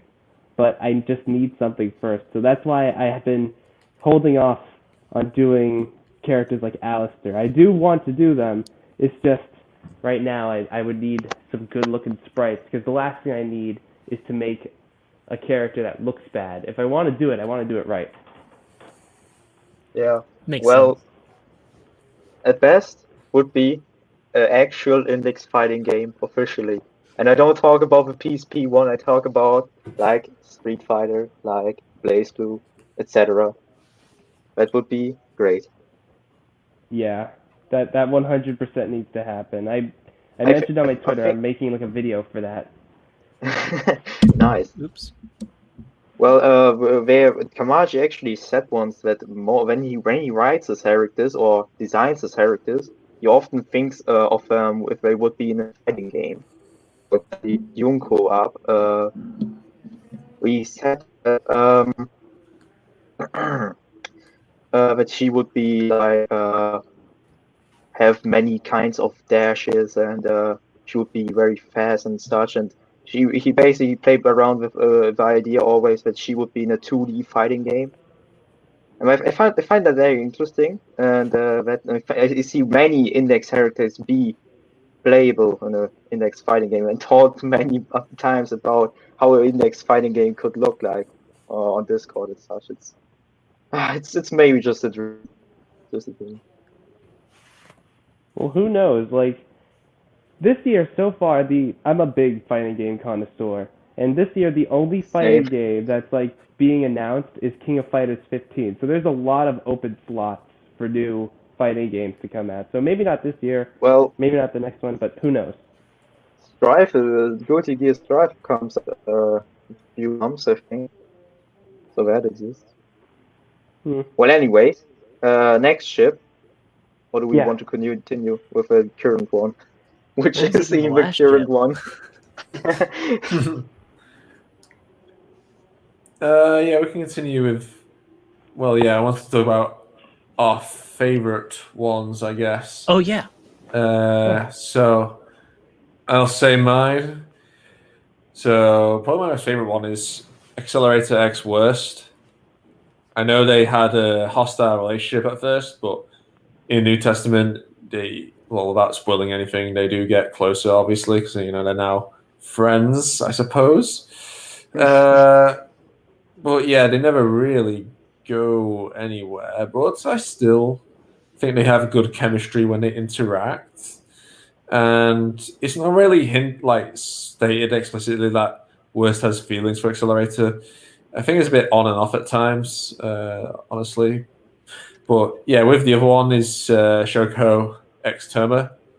And again, it's kind of like a chemistry thing. I feel like their interactions when in the same scene are probably the best I've seen out of female character other than Shoko. So yeah, that's mine. There you go.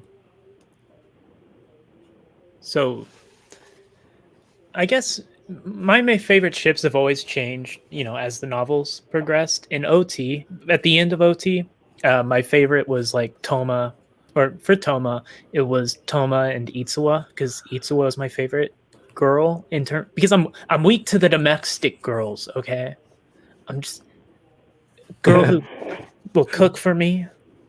I'd marry her, but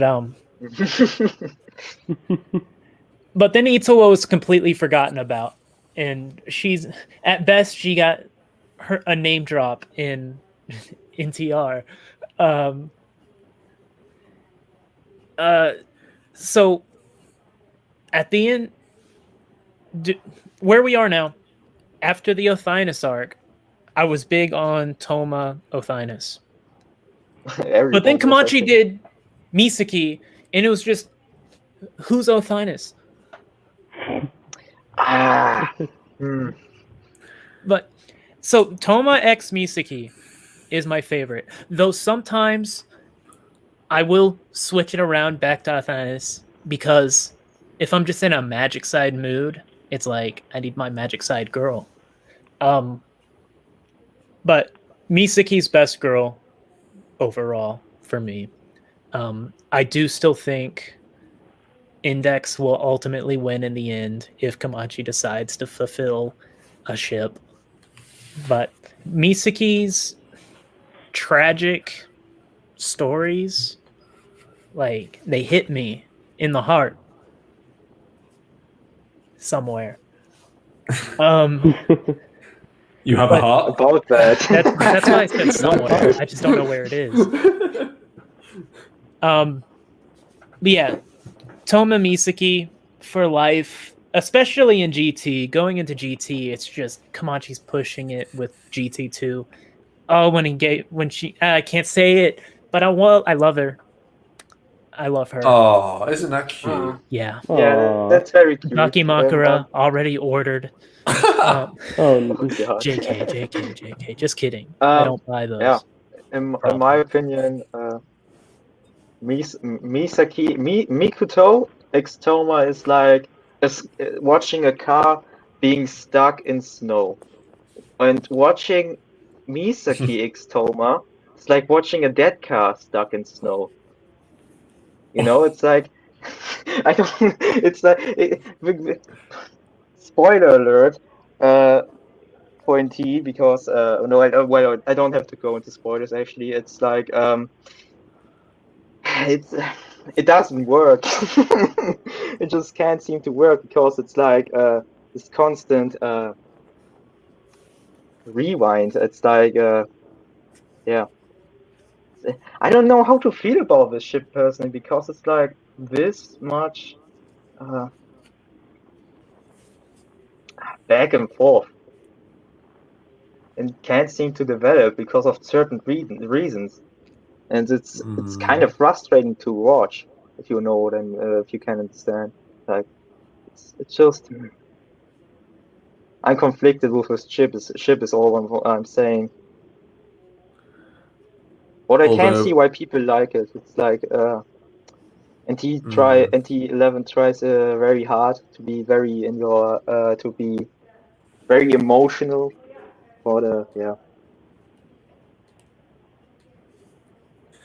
Although, if something like an NTR happens again, if you know what I mean when you read it, then maybe there is potential. But I don't know. Yeah, like, it depends. Like there's a difference between your favorites and then the ones your favorites don't necessarily. You don't think your favorites necessarily will happen. That's what I mean. Yeah, and I don't think it will happen, but it would be interesting to see, like, because I kind of already thought, like, oh, what if Touma and Misaki, I don't know, I'm going spoilers, and that kind of happened in NTR with the end of New Testament, kind of briefly. But yeah, so that kind of happened in my head. And after that's over, I don't know if that will ever be a thing again, if you know what I mean. But yeah. Mm-hmm. It's also very popular because if you guys remember when Reagan T aired, there was this certain scene, and after this scene, MT11 was immediately sold out. It was gone from the stores. Everyone bought it. It was trending on Twitter and such. It was crazy. It was weird. But yeah, it's quite popular actually. What about you, 3PO? Sorry. To be honest with you, Index to me was never really about the ships, and that's kind of why I have been really. I'm going to be completely honest. I keep changing the subject during this entire time. Oh, it's fine, don't worry. But that's because, to me, I just kind of go with the flow. It's a story. It's a cinematic universe, is what it is, and I love cinematic universes. I am a fan of Tron, Marvel, you name it. I probably know a lot about it. And Index to me is really unique in the fact that I've never seen a cinematic universe where there's so many different stories going on, but you also see the exact same story through someone else's eyes, like the Sisters arc, for instance. And that's to me what kind of drew me into it, not really the ships. But if I had to pick one, I think that it would probably be Misaki and Touma. And I know a lot of people are going to be saying, oh, that's, pretty predictable, considering, the characters I post are all blonde. But, yeah, I just really think that it's the best written. And I know that Index will probably win in the end if he does decide to pick it. But at the same time, I also think that Misaki is a top contender because of the fact she's so popular now, thanks to Railgun T, as a love interest. At least that's what I would think. Mm-hmm. But yeah, that's probably who I would pick to keep it short and sweet. Kamachi does love his blonde girls. Yeah, he definitely does. Oh my god. I don't know what happened to him, but just suddenly, some way, what point? I guess starting with Ursula. Britway happened. All of a sudden, he just I need a blonde girl. Every novel who, especially Onesans, he likes older blondes. Yes. Though Birdway also. Birdway, yes, that minority. But he also is into blonde lolies, in his other novels. Apocalypse, which recently, for example, it's it has this blonde loli, and it's very awkward. You can see a lot of Kamachi's weirdness there. Yeah. Definitely. Yeah, but well, Misaki isn't a loli, while Misaki and Touma is I feel like it's a similar situation with me with Kamikuro, where I think Misaki is at her best when she isn't around Touma. For example, this one scene in NT 2020 where this where how do I put this? With the arm, I say this like this. Maybe you get it. That was very that made me kind of dislike it even more because it was so. I can understand why Misaki did it, but I don't personally like it a lot. I think she can handle this better, and she needs to progress a bit better to cope with Touma a bit better, and maybe I can consider this ship to be good. But I like her a lot in Esper Body and Raygun, so that's it. So I think with Misaki, she's set herself up to be seen as the villain.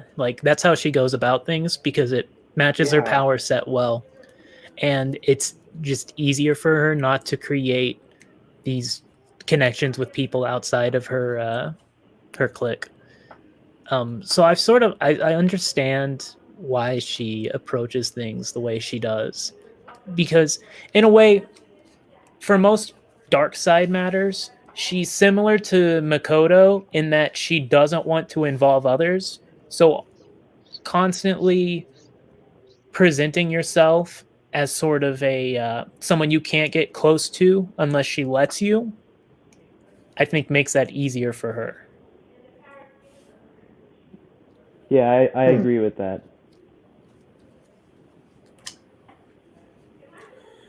Yeah, Okay, people... I can definitely get behind that. You go? No. Yeah, people in the chat earlier were saying what are my thoughts about Aqua X Villian and Night Leader. Yeah. Also, I want to say we'll probably be doing Q&A now, so send your questions in early, and we will answer most of them if you want to ask something to any of us. So yeah, I'll now answer this while you do that, if you want to do that. So, I guess they're asking me this because I'm the Aqua guy. I don't know. Yeah. I mean, if he would end up with someone, it'd probably be Villian. But yeah, I don't know. I feel like he's just doing his duty. As a knight, I don't feel like they have that much romance between him. But yeah, if there was anyone he would end up with, it'd probably be Villian. Knight Leader, I don't know. He's into Kanzaki. My main thing with those is the age gap. He likes it. Yeah, I mean, it's not as bad as like Last Order and Accelerator, at least. But I think it's not as bad for, like you said, Knight Captain and Kanzaki, but it's whenever a clearly adult character knew a child or this other character since they were a child while they were still adults, it sort of makes things for me.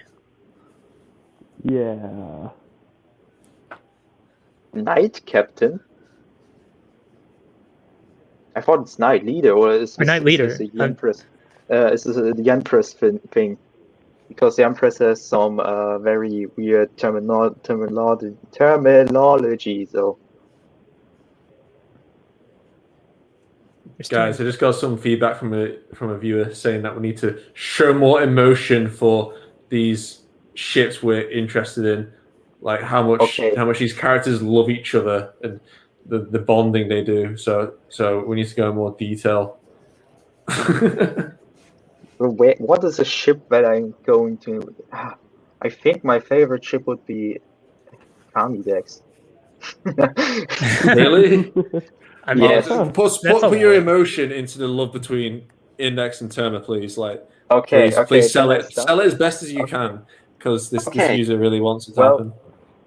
I know many people don't like Index, and especially don't like Index with Touma because of the biting gag and such. What I think personally, this is very cute and all, because to understand their relationship, it's more like they trying to be as normal as possible in this world where nothing is normal. It's a lot of Touma's characters about trying to be as normal as possible and such, and Index goes along with this.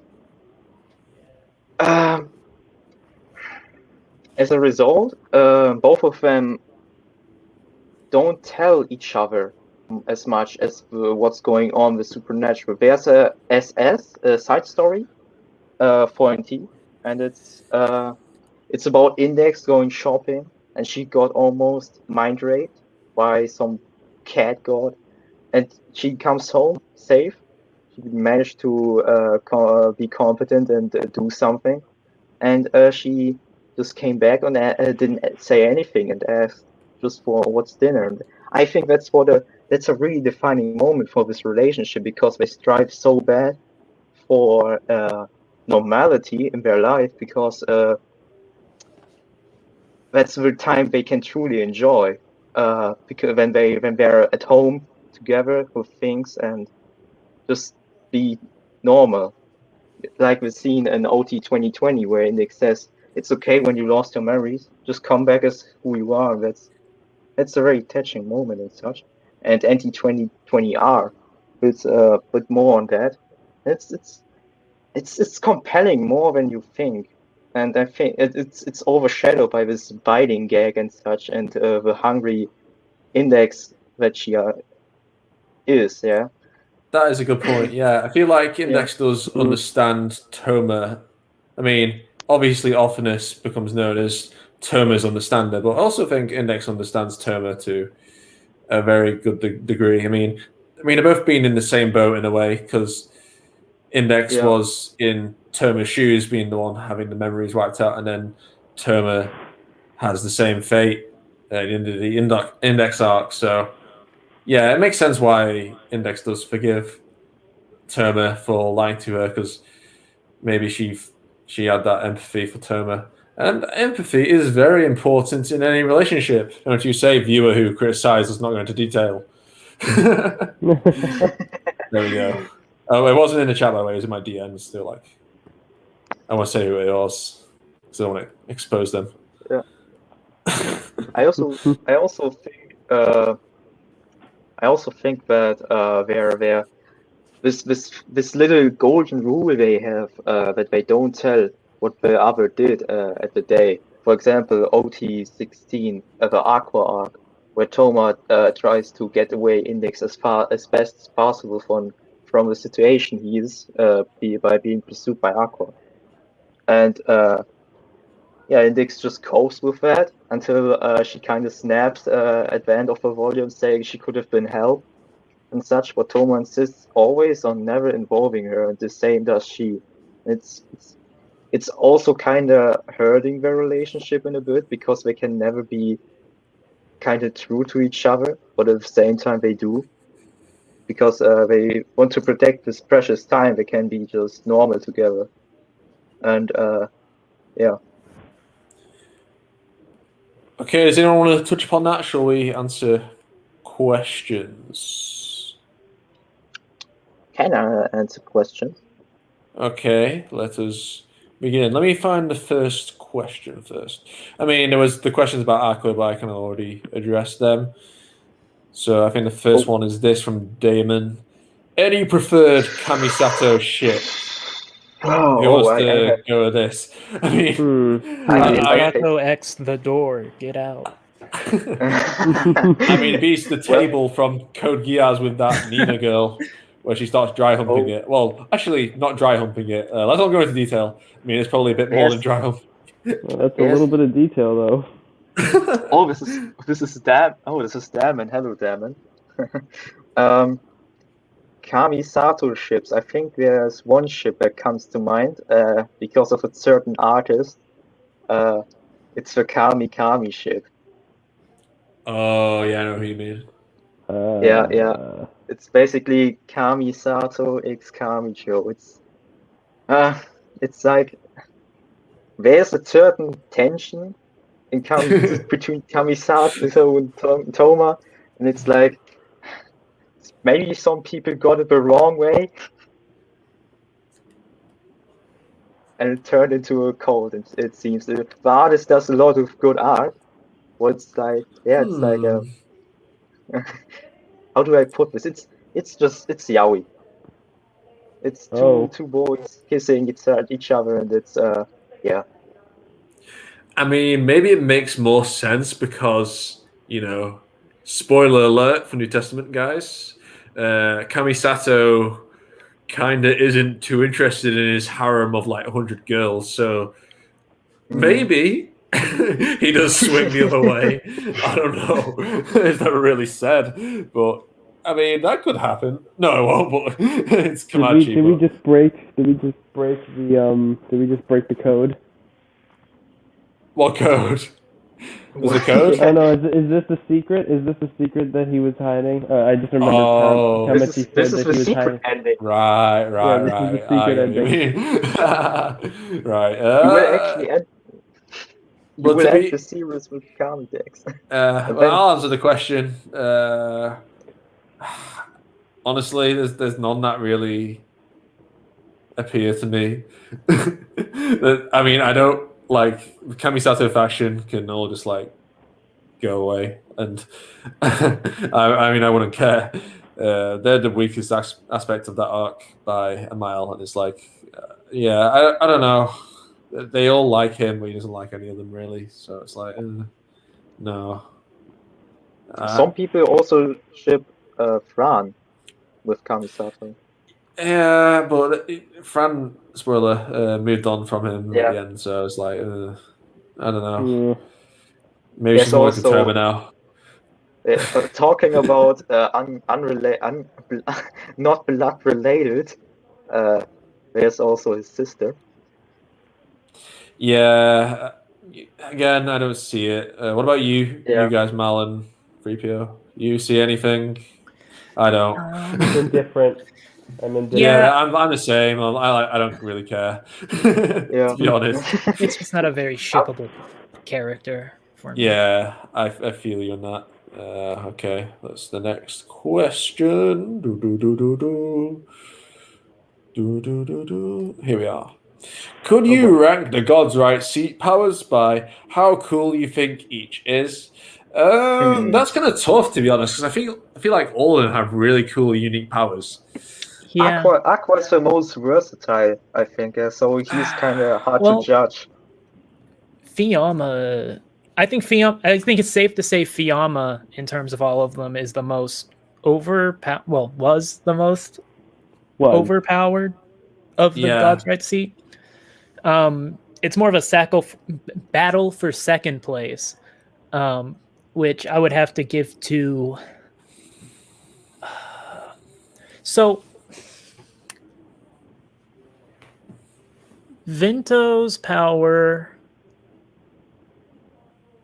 had other aspects. What was it? Like the more she's hated or something? Malice, Malice. The more powerful it becomes. So in some situations, it's going to be very situational. But in terms of just from their base, probably Fiamma, Aqua, and then Terra and Vento could go either way, depending on the situation, but probably Vento or Terra, then Vento. Yes, good list. Okay. Who wants to go next? Me or I will go. Okay, so I'm known on Twitter as the Aqua guy, but honestly, I think Aqua's cool for reasons other than its power. I mean, I feel like Divine Mother's Mercy on its own isn't that cool of a power. I mean, yeah, it's cool, don't get me wrong, but I feel like the other ones are more versatile and have better applications, like Aqua's Divine Mother's Mercy is just like, okay, I'm not affected by negative consequences to my body. And I mean, that's fine as a power. It's like, I like the symbolism behind it, but it's not really, doesn't really have much, going for it other than it's just like, oh, okay, it's just a passive, no damage power, basically.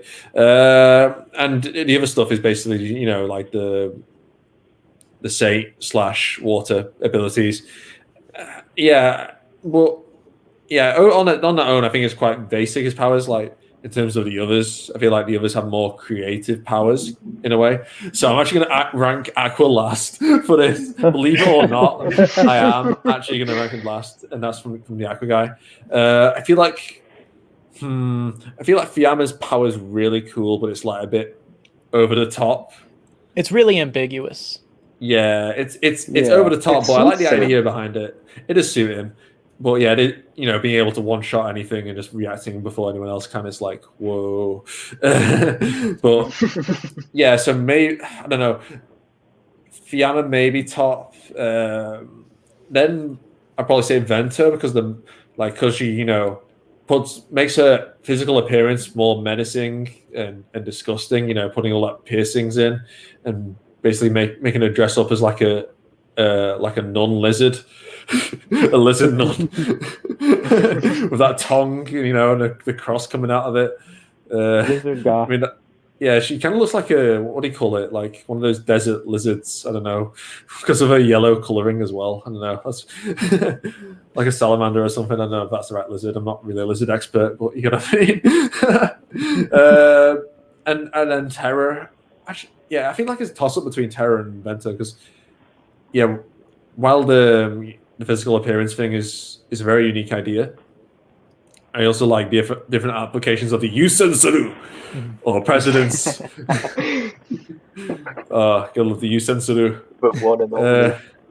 Their two powers are definitely the most original, I think, of the four. Yeah, and being able to like make things choose two objects and make one weaker or stronger than the other. Like he uses like flour, like literal baking flour, which he used for cakes and shit as his attack. But combined with his Yusen Suru, he can actually make that flour stronger than like diamond if he wants to, basically, or any metal, which is cool. But yeah, that's my list. I think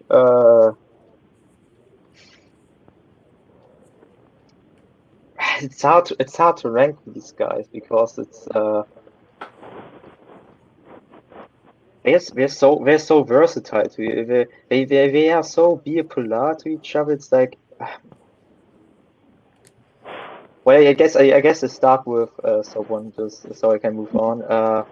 I start with Vento. I think Vento's power is very simple, very easy to get behind, but it's very effective in a writing sense because for Touma, just throwing out wind balls of just storms and such. It's more like a game of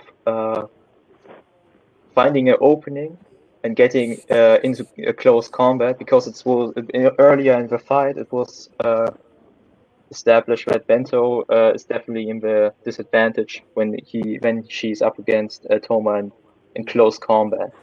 That made up for a pretty decent fight, and I think I will definitely judge these powers by how fun they were in the story in the fights. So Vento, I think I could put in I think in the second place, yes, just like Aeon, I think. Just that, yeah, it's interesting. It made up for a good volume at least. That's what I can say. And her design, it made how they used of idol theory and such. It was interesting, yes. Terra felt like his power was designed for Touma to be an obstacle he has to overcome. So it is specifically designed for this reason, like how can I make an entertaining power readers would like to see Touma to overcome? And it's like you can truly see Touma's active thinking and fighting and how competent he actually is. It's made up for a really fun fight. To be honest, it's the ability that I think I put this at one. The first one. This is definitely the most fun fight, but yeah, it lacked a bit of emotional weight and such. So yeah, but I think it's very cool power. Fiyama is his power is more like a symbol than actually something like designed to be like it's basically it insta win. So it's like I would almost put it at a 4 because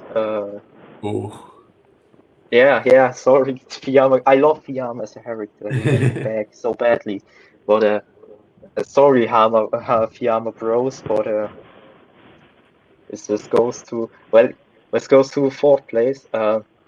Yeah, and this leaves Akko in the third place. I think his power is like his Godrise Seed powers is like he can do water stuff, and what I find it cool that he can like he doesn't walk normally, but he has like water on his foot. Oh yeah, that's cool. Yeah, that's when he uses them. You can see this in the MMO running animation where he just like surfs on the ground. It's pretty cool. So that gets a bonus point. Yeah, and other than that, he's basically triple Jesus. And so his fight was basically just his fight with Kanzaki especially was like this huge raid boss in the OT16 volume, where you would have multiple people banging up him, and he just destroys you all, and then all have to team up and have to beat him in one single combo. It made up for a cool fight. I think because of his raw power and how they could include Kanzaki on a level where she wouldn't just be like instant win. That's like a big issue with writing Kanzaki into the story, because she's like a saint, and it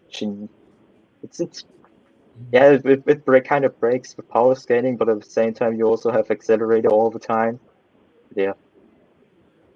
So in conclusion, for fourth place, sorry, Fiamma, and then there's Aqua, third place.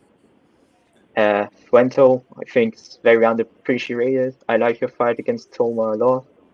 And Terra, because he's very cool.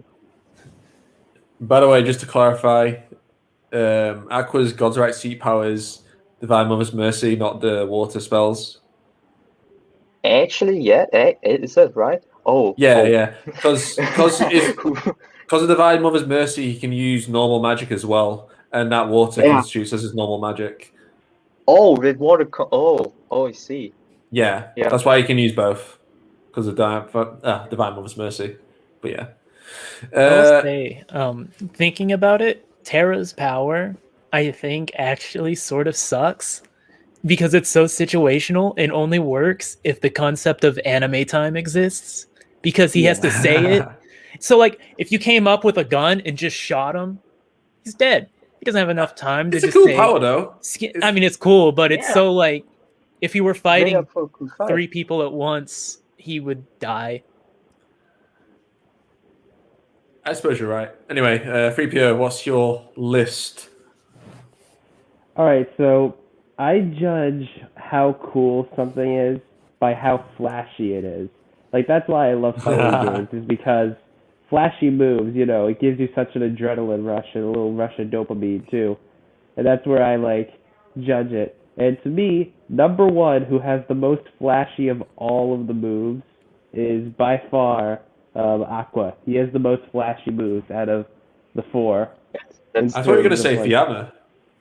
Well, Fiamma is cool. Like, he's number two. But Aqua moves at, supersonic speed. He's got the water spells.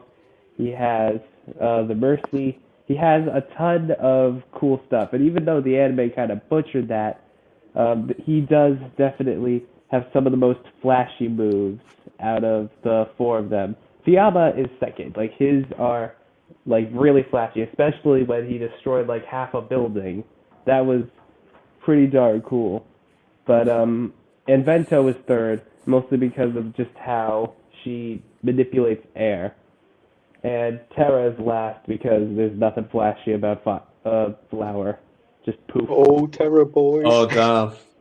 No, not to hate on Terra. He's fine. I love Green Shark Boy, but yeah, I don't know. That might also have to do with the fact that I'm a fan of waterbenders from Avatar. Air, water, fire, earth is literally the four God's right seat. Yeah, true. But yeah, that's just how I would rank it. I'm not saying I'm right. I'm for sure probably very, very wrong. I mean, it's our own opinions. Yeah. True. Maybe I was a bit too mean on Aqua. Maybe I should have ranked him higher. No, that's fine. Yeah, because I'm basing it off. I don't know. I think Aqua's power. I'm not saying Aqua's powers aren't cool. They are. I think they're all cool, but yeah, I'm judging him off kind of uniqueness combined with application, different applications you can use them in. But yeah, I get your point. Okay, let's see if there's another question. Not sure if there is actually. Oh, yeah. If I have a question, if any of the Toaru girls give you a chocolate gift for Valentine's Day, how would you feel? That's kind of ambiguous. Depends which girl. Although I probably reject most of them. Go away. Who wants to start? I mean, I can't start. gave me chocolate.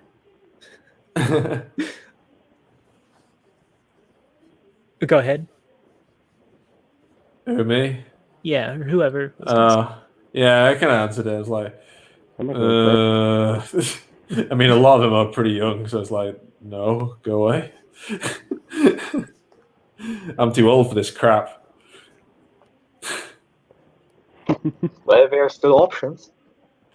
Yeah, but again, it's ambiguous. You need to specify who it is, man. It's like there's so many girls in this fucking series. Like, come on, drop a name.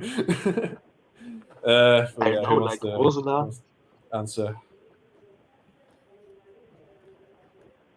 So, under the assumption that I myself am a 15-year-old boy, for the sake of this situation, so I don't go to jail.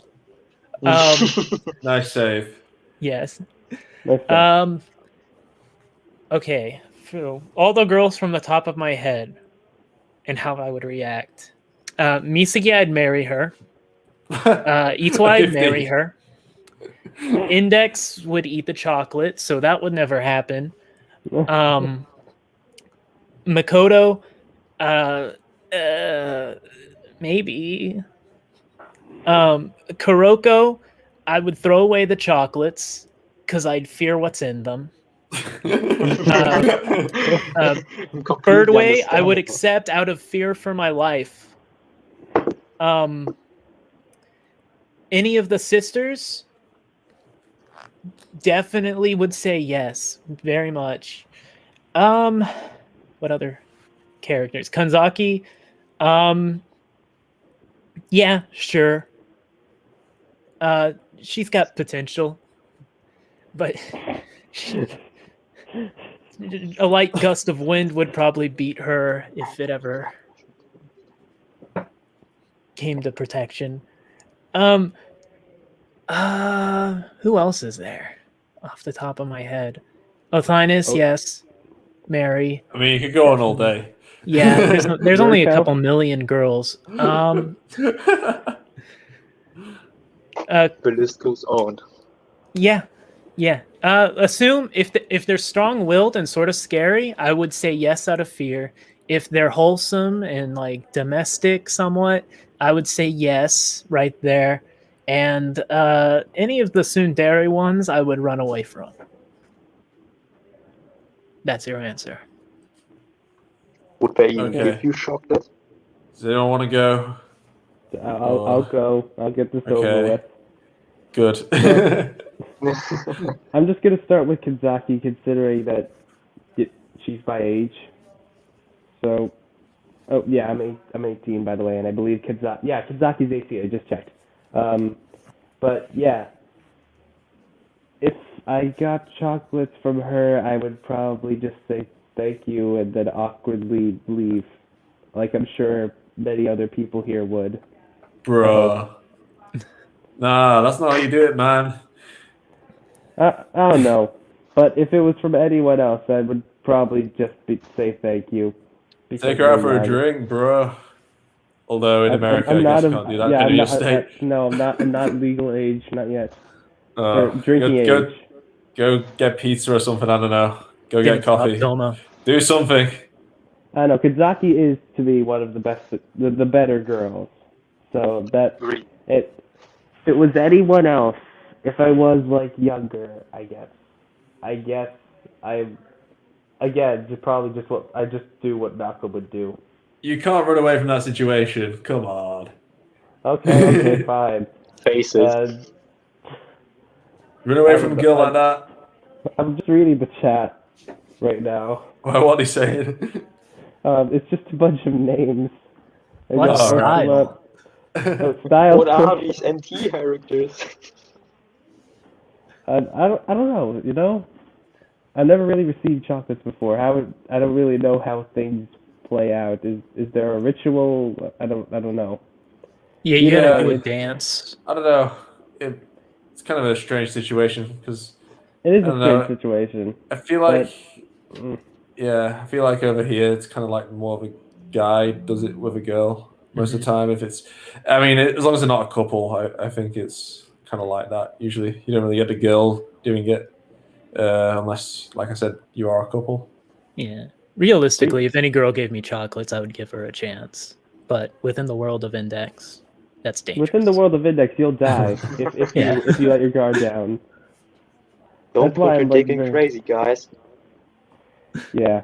I'm just gonna go with the fact that if it was Kanzaki, yes. If it was Mugano, I'd check if there was poison in them. But yeah, that's basically how it would go. That's just basically how it would go. And if it was Kuriko, I would just throw it in the trash, because that's where she belongs. No, I'm kidding. Kind of, not really. Don't cancel me. Right. We can do one more, I guess. Okay. Hey, hold on. Did it Ricky? Was it Ricky? Oh, sorry. No problem. You wanna go, Ricky? Yeah, sure. Getting away from this that easy. Earlier Mugino was mentioned, and I sure as heck would take them, even if there was poison, because holy hell, I love Mugino's design. From the looks, she's definitely my type. So I pick your poison. No, but yeah, I think when a girl like Ursula would give me chocolate, yeah, a woman like that would be kind of rad. Yeah, I would take them home and just put them on the wall and say this is my trophy, and sniff on this. No, this is no. But seriously, I think I think that many Toaru girls are just crazy bitches that don't that you can't trust. But you take what you get, I guess. For example, I wouldn't take. There's a novel character, light novel character that I really like recently, and it's Anna Sprengo. I don't know. Would you take chocolate from her? Well, considering what happened to Touma, no. Yeah, exactly. She would just rape your mouth and with her chocolate, and she won't even ask. She will just jump at you, put out her chicken, and then say, "Eat my chocolate." But seriously, the situation is so surreal. That a girl would just give you chocolate. It's kind of hard to explain. Okay. Well, I think I would prefer the most if Ursula would just give me chocolate, because she's a kind woman. I really like her. Very good. Okay. Last question. What is your favorite comic relief harem scene in this franchise? Wait, does this have to involve like the actual harem, or does this have to involve like one girl? A harem within the Toaru. We don't really get like many scenes like full harem though, like once in one scene. Can I count the Ogami scene where he's listing off all of his fetishes? I don't know, because I don't know what he means by like the harem. If you want to clarify that in the chat, Patrick, that'd be better. But I mean, I would assume he means when multiple love interests clash with their boy within the scene. Oh I know. Into to Drunk Touma is my favorite one. That was a good scene. Well, yeah, that was good. They couldn't make up who all these girls were, and so I just googled it. It was a good fan service moment for some of the less common characters. Yeah. I think it was Himigami's last scene actually in NT. Oh, wait. Oh, Really? Himigami That's Pro. probably about right, to be honest. Oh my gosh. More Himigami. Maybe she was 99. I don't know. She was a 9, I think. Okay. Everyone yeah, she would have was been. a 9. Even the movie character, whose name I forgot. Unless Othinus forgot her. Huh? Who? Himigami was forgotten by Othinus. Oh, I know that's a joke. That would be quite funny. In a That would perfect be world, Himigami Oh. wouldn't exist. Oh, What's the no! Himigami? That Okay. just proved that Ophinus is a shit writer. Okay, I think I'm going to call it a day. Thank you, everyone, for watching. Thank you. And Yeah, I will glad to be. be here. Yeah, I will be uploading another video. It'll be more of a anime-centered video and informative video next time. So that's what I'll be doing. But yeah, this is the end of the week of the 2K celebration, so to speak. So I hope you enjoyed this week of videos. Thank you everyone for coming on as well. Yeah, would you like to say your goodbyes? Yeah, thanks for coming out, Bye. everybody. I'm glad to Goodbye. be on the podcast as per usual. Yeah, I'm glad to be here for once as well. It was quite fun, actually. I never was on a podcast, so this was quite exciting. That's good. Yeah. Yeah, And you, this was Freaky? great. Yeah, this was great. This was the first. I've been watching this podcast forever, and I'm glad that I was invited on. So thank you so much for inviting me on. Yeah. All right. Yeah, we will see you all in the next one. Hopefully GT4 will be announced by then. Fingers crossed. So we can actually make an actual informative discussion. Yay. Predictions podcast. Yeah. Yeah. All right. See you guys. I bet on a style volume. Bye-bye. Bye-bye.